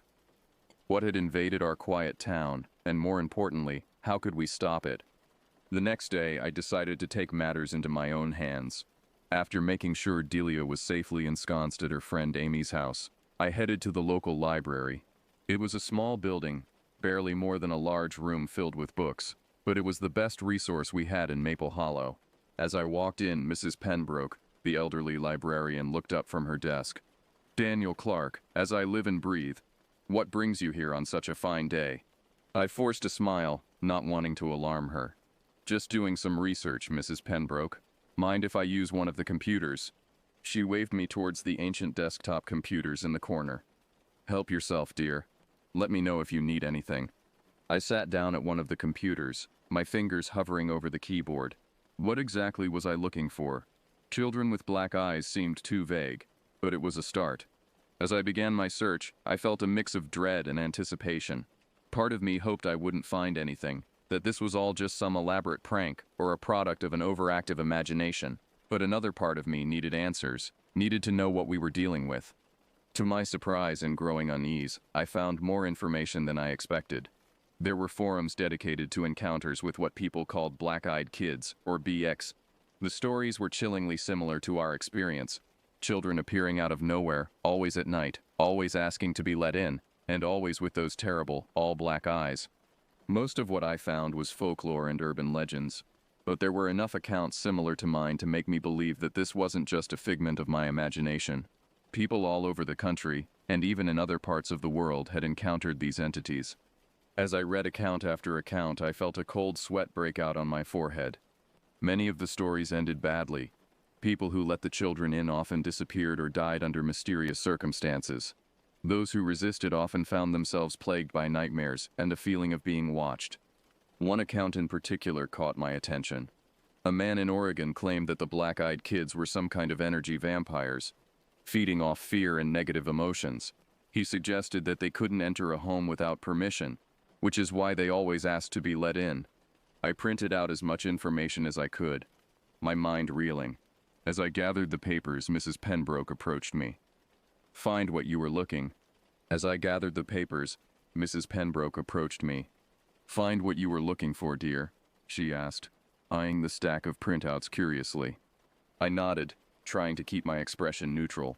Just some research for a personal project, I said vaguely. She peered at me over her glasses, her brow furrowed with concern. Is everything all right, Daniel? You look a bit pale. For a moment, I considered telling her everything. Mrs. Pembroke had lived in Maple Hollow her entire life. If anyone knew about strange occurrences in the town's history, it would be her. But the rational part of my brain held me back. How could I explain what was happening without sounding completely insane? I'm fine, I assured her, forcing a smile. Just haven't been sleeping well lately. She patted my arm sympathetically. Well, you take care of yourself, dear. And remember, if you need anything, the library is always here. As I left the library, clutching my stack of printouts, I couldn't shake the feeling that I was being watched. The streets of Maple Hollow seemed different somehow, the familiar buildings and faces taking on a sinister cast in the afternoon light. Every child I saw made me flinch, my mind immediately jumping to those terrible black eyes. I picked up Delia from Amy's house on the way home. She was quiet in the car, her usual bubbly personality subdued by the events of the past couple of days. Did you find anything? She asked as we pulled into our driveway. I hesitated, unsure how much to tell her. She was an adult, yes, but she was still my little girl. I wanted to protect her, to shield her from the terrifying reality I'd uncovered. But I knew that keeping her in the dark would only put her in more danger. Let's talk inside, I said, glancing around nervously as we got out of the car. Once we were safely in the house, doors locked and curtains drawn, I spread out the printouts on the kitchen table. Delia's eyes widened as she scanned the information. Black-eyed kids, she whispered, her voice a mix of fear and disbelief. Dad, this is crazy. I nodded, running a hand through my thinning hair. I know it sounds insane, but it fits with what we've seen. And we're not the only ones, Delia. People all over have encountered these things. We spent the next few hours going through the information I'd gathered. The more we read, the more frightened we became. The stories were horrifying. People driven to madness, mysterious deaths, entire families disappearing without a trace. What do we do? Delia asked, her voice small and scared. I wished I had a better answer for her. We stay vigilant. We don't let them in no matter what. And we stick together. As night fell, we prepared for another long vigil. Delia insisted on sleeping in the same room as me. So we set up a makeshift bed for her on my bedroom floor. We locked all the doors and windows and kept a flashlight and the baseball bat within reach. Around midnight, the tapping started again. The sound was soft at first, barely audible over the hum of the heating system, but it quickly grew more insistent, a rhythmic tapping that seemed to come from every window in the house simultaneously. Delia and I were instantly alert, our eyes wide in the darkness of my bedroom. I grabbed the flashlight and the bat, my palms sweaty against the smooth wood. Stay here, I whispered to Delia, but she shook her head vehemently. No way, she hissed back. We stick together, remember? I couldn't argue with that. Together we crept out of the bedroom and down the stairs, every creak of the floorboards sounding thunderous in the quiet house. The tapping continued, growing louder and more frenzied as we reached the living room. With shaking hands, I pulled back the curtain just enough to peer outside. They were there. Not just the boy and girl from before, but at least half a dozen children, all with those terrible black eyes. They stood in a semicircle around our house, their pale faces turned towards us, expressionless, yet somehow radiating malevolence. Oh God, Delia whimpered beside me. Dad, there's so many of them. As if in response to her voice, the children spoke in unison, their voices a monotonous drone that seemed to bypass our ears and resonate directly in our minds. Let us in, they demanded. We need to come in. I stumbled back from the window, pulling Delia with me. My mind was racing, trying to remember everything I'd read about these entities. They couldn't come in without permission. We just had to stay strong, to resist their demands. But as the night wore on, that proved easier said than done. The children didn't leave. They kept tapping on the windows, moving from one to the other, as if trying to find a way in. The sound was maddening, a constant reminder of their presence. Worse were their voices, continuing to demand entry in that emotionless tone. It was like a mantra, worming its way into our minds, wearing down our resolve. We need to come in. Let us in. We're so hungry. That last one made my blood run cold. I remembered the theory about them being energy vampires, feeding off fear and negative emotions. Well, they had certainly brought plenty of fear into our lives. As dawn approached, I could see the toll the night had taken on Delia. Her face was pale, her eyes red-rimmed from lack of sleep. I didn't imagine I looked much better. Why don't they just leave?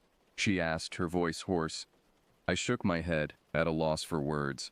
I was exhausted both physically and mentally. The constant vigilance, the unrelenting fear, it was all becoming too much. That's when I made a decision. A reckless, potentially disastrous decision. But I couldn't see any other way out of this nightmare. I'm going out there, I said, gripping the baseball bat tightly. Delia's eyes widened in horror. Dad, no, you can't. We can't just keep hiding, I argued. Maybe if I confront them, talk to them. And what if they hurt you? Delia cried, grabbing my arm. What if they kill you? I pulled her into a tight hug, feeling her body shake with sobs. I have to try something, sweetheart. We can't live like this.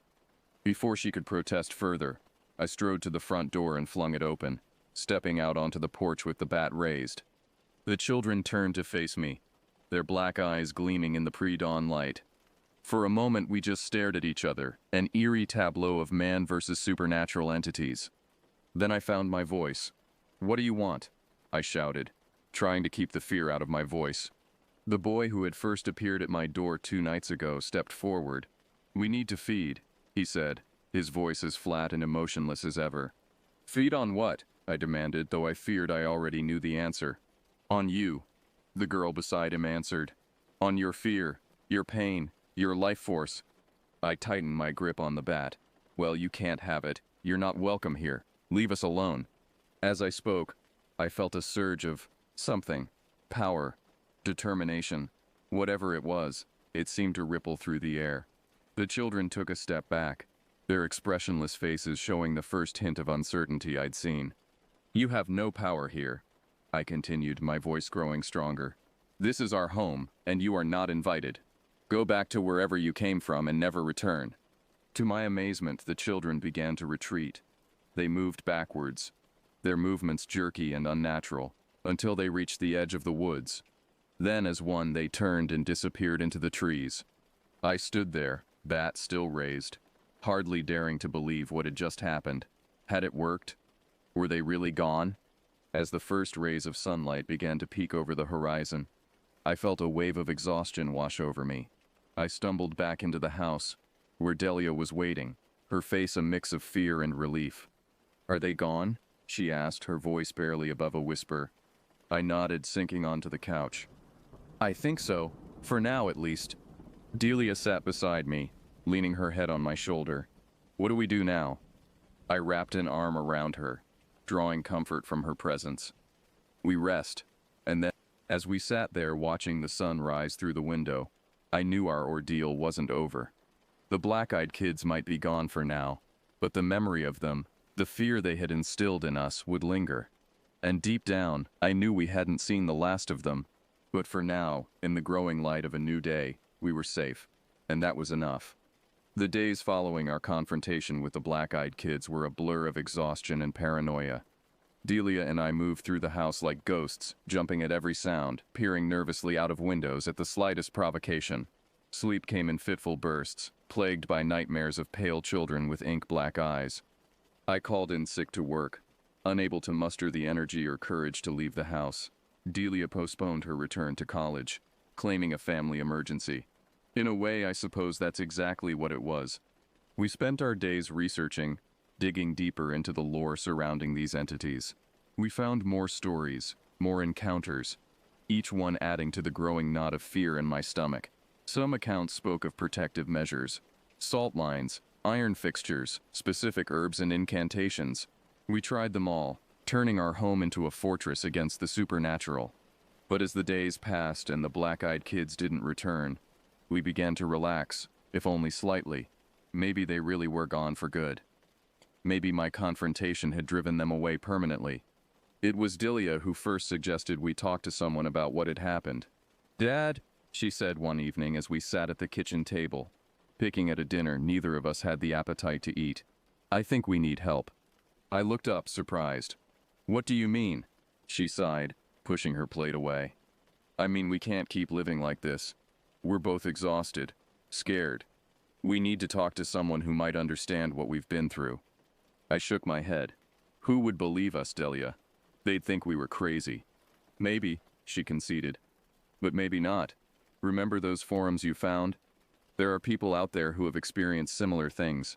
Maybe we could reach out to them." I considered her words. She had a point. We couldn't continue like this, jumping at shadows and barricading ourselves in our home. And if there were others out there who had faced these entities and survived, maybe they could offer advice, support, or at the very least, understanding. "All right," I said finally. "We'll try to find someone to talk to, but we have to be careful. We don't know who we can trust." Delia nodded, a small smile of relief crossing her face. It was the first time I'd seen her smile in days, and it gave me hope. Maybe we could get through this after all. The next day, we started reaching out. We created anonymous accounts on the forums I'd found, sharing our story and asking for help. The responses were a mix of sympathy, curiosity, and skepticism. Some people offered advice similar to what we'd already tried: salt, iron, protective symbols. Others suggested more extreme measures, like moving away or performing complex rituals. But one response stood out.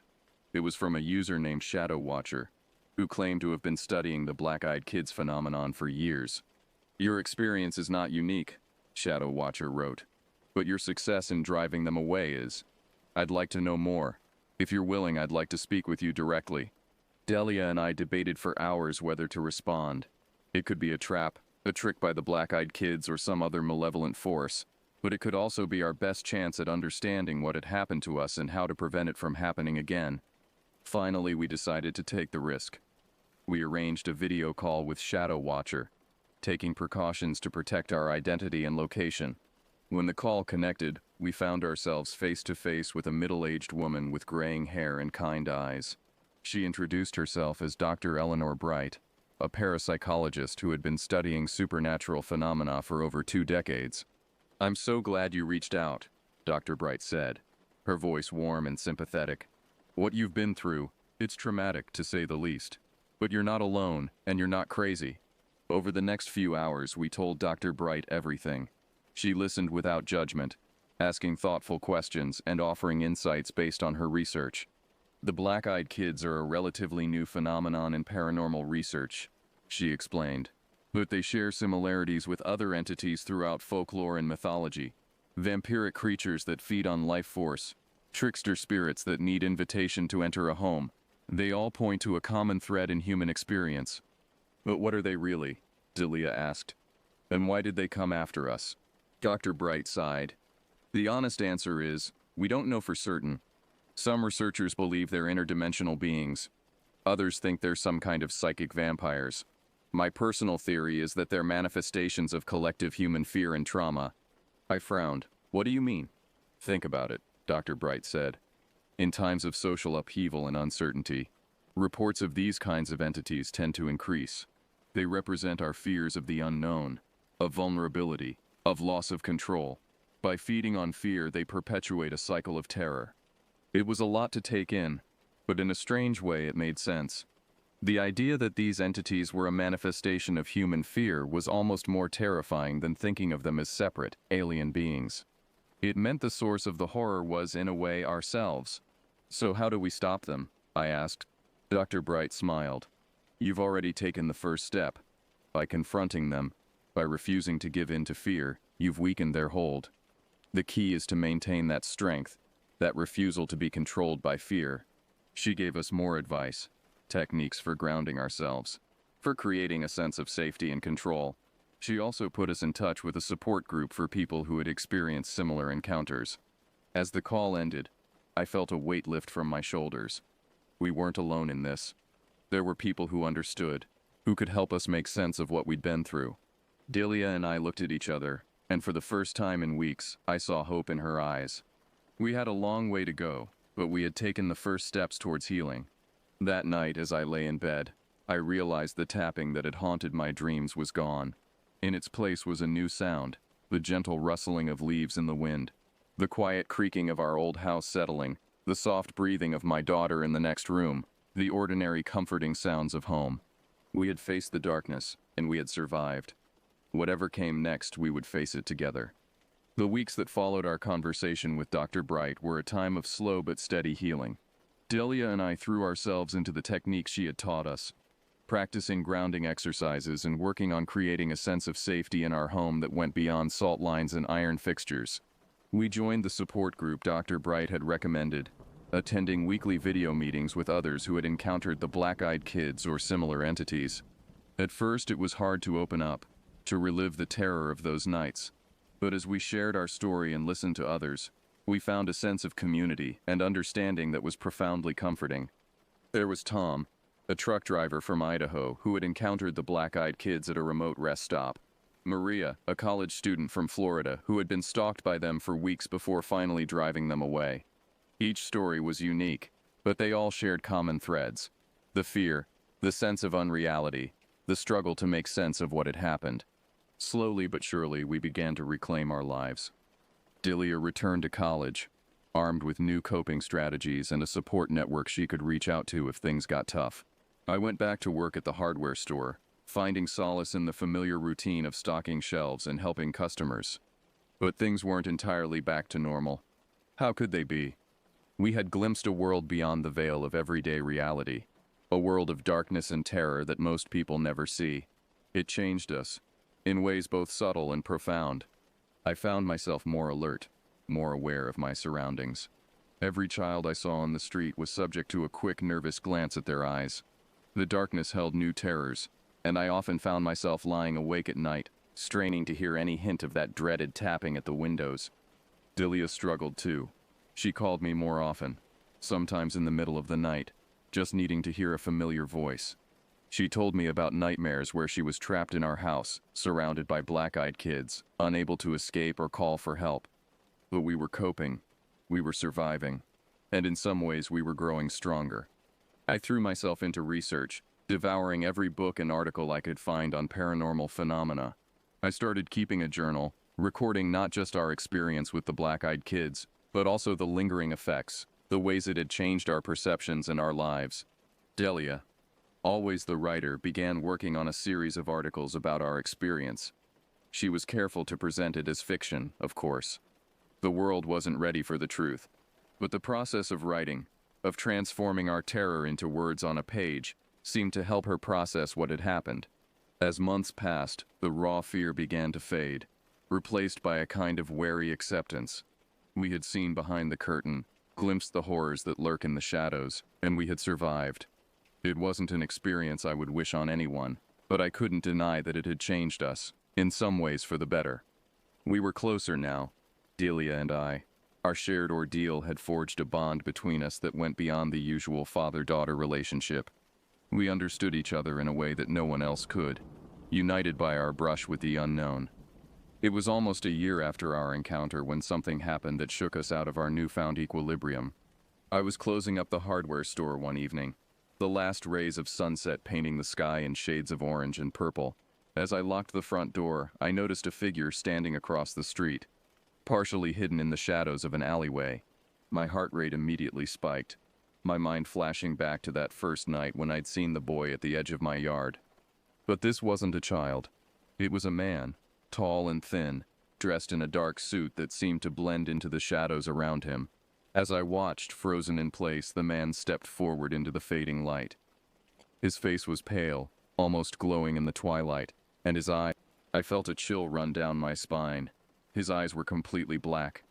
He raised a hand, long fingers pointing directly at me, and spoke in a voice that seemed to bypass my ears and resonate directly in my mind. "We are not finished, Daniel Clark," he said. "We will return." Then, in the blink of an eye, he was gone. Not running away or ducking back into the alley, but simply gone, as if he had never been there at all. I stood there for a long moment, keys clutched tightly in my trembling hand. staring at the spot where the man had been. Part of me wanted to believe it was a hallucination, a product of my still traumatized mind. But I knew, deep in my bones, that it had been real. As I drove home, my mind was racing. What did it mean? Were the black-eyed kids coming back? And who, or what, was that man? I called Delia as soon as I got home, my voice shaking as I recounted what had happened.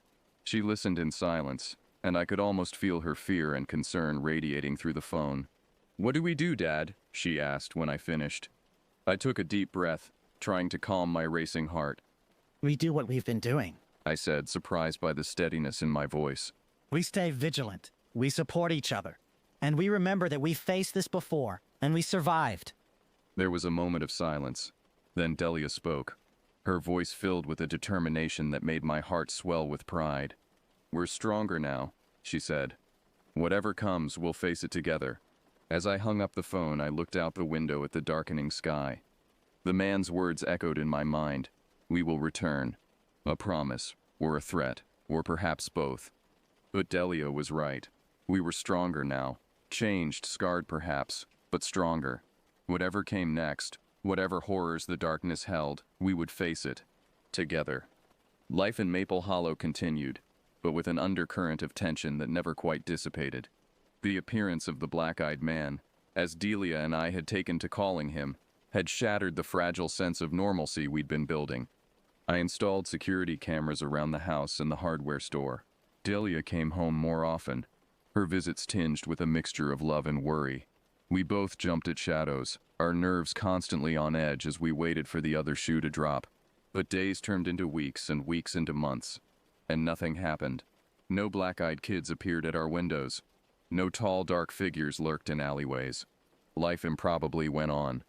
It was a crisp autumn evening, almost 2 years to the day since our first encounter, when everything changed again. I was in my workshop, losing myself in the familiar rhythms of woodworking, when I heard a car pull up in the driveway. Delia wasn't due for a visit, and I wasn't expecting anyone. I set down my tools and went to investigate, my heart rate picking up as I stepped out of the shed. The sight that greeted me made me stop in my tracks. A sleek black car was parked in my driveway, and leaning against it was the black-eyed man. He looked exactly as he had that night outside the hardware store. Tall, thin, dressed in a dark suit that seemed to absorb the light around it. And those eyes, those terrible black eyes, were fixed directly on me. "Good evening, Mr. Clark," he said, his voice as emotionless as I remembered. "I believe it's time we had a talk." I stood frozen, my mind racing. Should I run?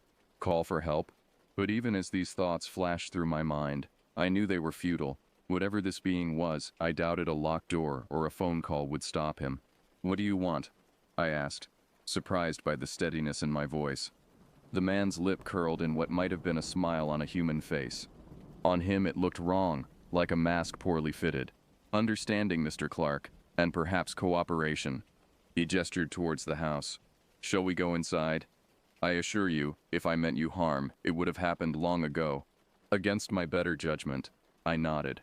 As we walked to the house, I sent a quick text to Delia. "Black-eyed man here. If you don't hear from me in an hour, call Dr. Bright." Inside, the man settled into my armchair as if he owned the place, his black eyes roaming over the room with idle curiosity. I remained standing, unwilling to let my guard down. "You and your daughter have caused quite a stir, Mr. Clark," he began. "It's not often that humans manage to resist us so effectively." "What are you?" I demanded. "What do you want from us?" He tilted his head, regarding me with something that might have been amusement. "What we are is complicated. As for what we want, that's simple. We want to survive." Over the next hour, he laid out a story that challenged everything I thought I knew about the world. The black-eyed kids, the man explained, were not supernatural creatures in the traditional sense. They were interdimensional beings, travelers from a reality slowly dying from entropy. "We feed on fear, on negative emotions," he said. "It sustains us, allows us to maintain our presence in this reality. Without it, we would fade away, cease to exist." "So you terrorize people? Children?" I asked, disgust and anger warring with my fear. The man shrugged, a disturbingly human gesture. "We do what we must to survive, just as your kind do." He went on to explain that their incursions into our world had been limited, controlled. Until recently, something was changing in their home dimension, accelerating its decay. More of his kind were crossing over, desperate and hungry. Which brings me to why I'm here, he said, leaning forward. We need your help, Mr. Clark. I barked out a laugh, harsh and disbelieving. Our help? After what you put us through? Precisely because of what we put you through, he countered. You and your daughter are among the few humans who have seen us, truly seen us, and remained intact. You understand what we are, what we're capable of, and more importantly, you've proven capable of resisting us. His proposal was as simple as it was insane. He wanted us to act as intermediaries, to help establish a more ethical way for his kind to coexist with humans, to find willing donors of fear and negative emotions, rather than taking by force. In return, he said, we offer protection from others of our kind who are less amenable to cooperation, and from the other things that lurk in the dark spaces between realities. I listened in stunned silence, my mind reeling. It was too much to take in, too bizarre to be real. And yet, after everything I'd seen, could I really discount it? I need time, I said finally. Time to think, to talk to Delia. The man nodded, rising to his feet with fluid grace. Of course. We have time, Mr. Clark. Not unlimited, but enough. We'll be in touch. As he reached the door, he turned back, his black eyes seeming to peer into my soul. Remember, Mr. Clark, the darkness is coming, whether you choose to work with us or not. At least this way you have a chance to shape how it unfolds. Then he was gone, leaving me alone with a decision that could change not just my life, but potentially the fate of two worlds. I sank into my chair, my mind buzzing with everything I'd learned. After a few minutes, I pulled out my phone and dialed Delia's number. Dad? She answered on the first ring, her voice tight with worry. Are you okay? What happened? I took a deep breath, trying to figure out how to explain the inexplicable. I'm okay, sweetheart, I said. But we need to talk. Something's happening, something big, and we have a choice to make. As I began to recount my conversation with the black-eyed man, I realized that our ordeal wasn't over. In many ways, it was just beginning. But whatever came next, whatever choice we made, I knew one thing for certain. We would face it together. In the coming darkness, in the face of unknowable terrors, we had each other. And maybe, just maybe, that would be enough.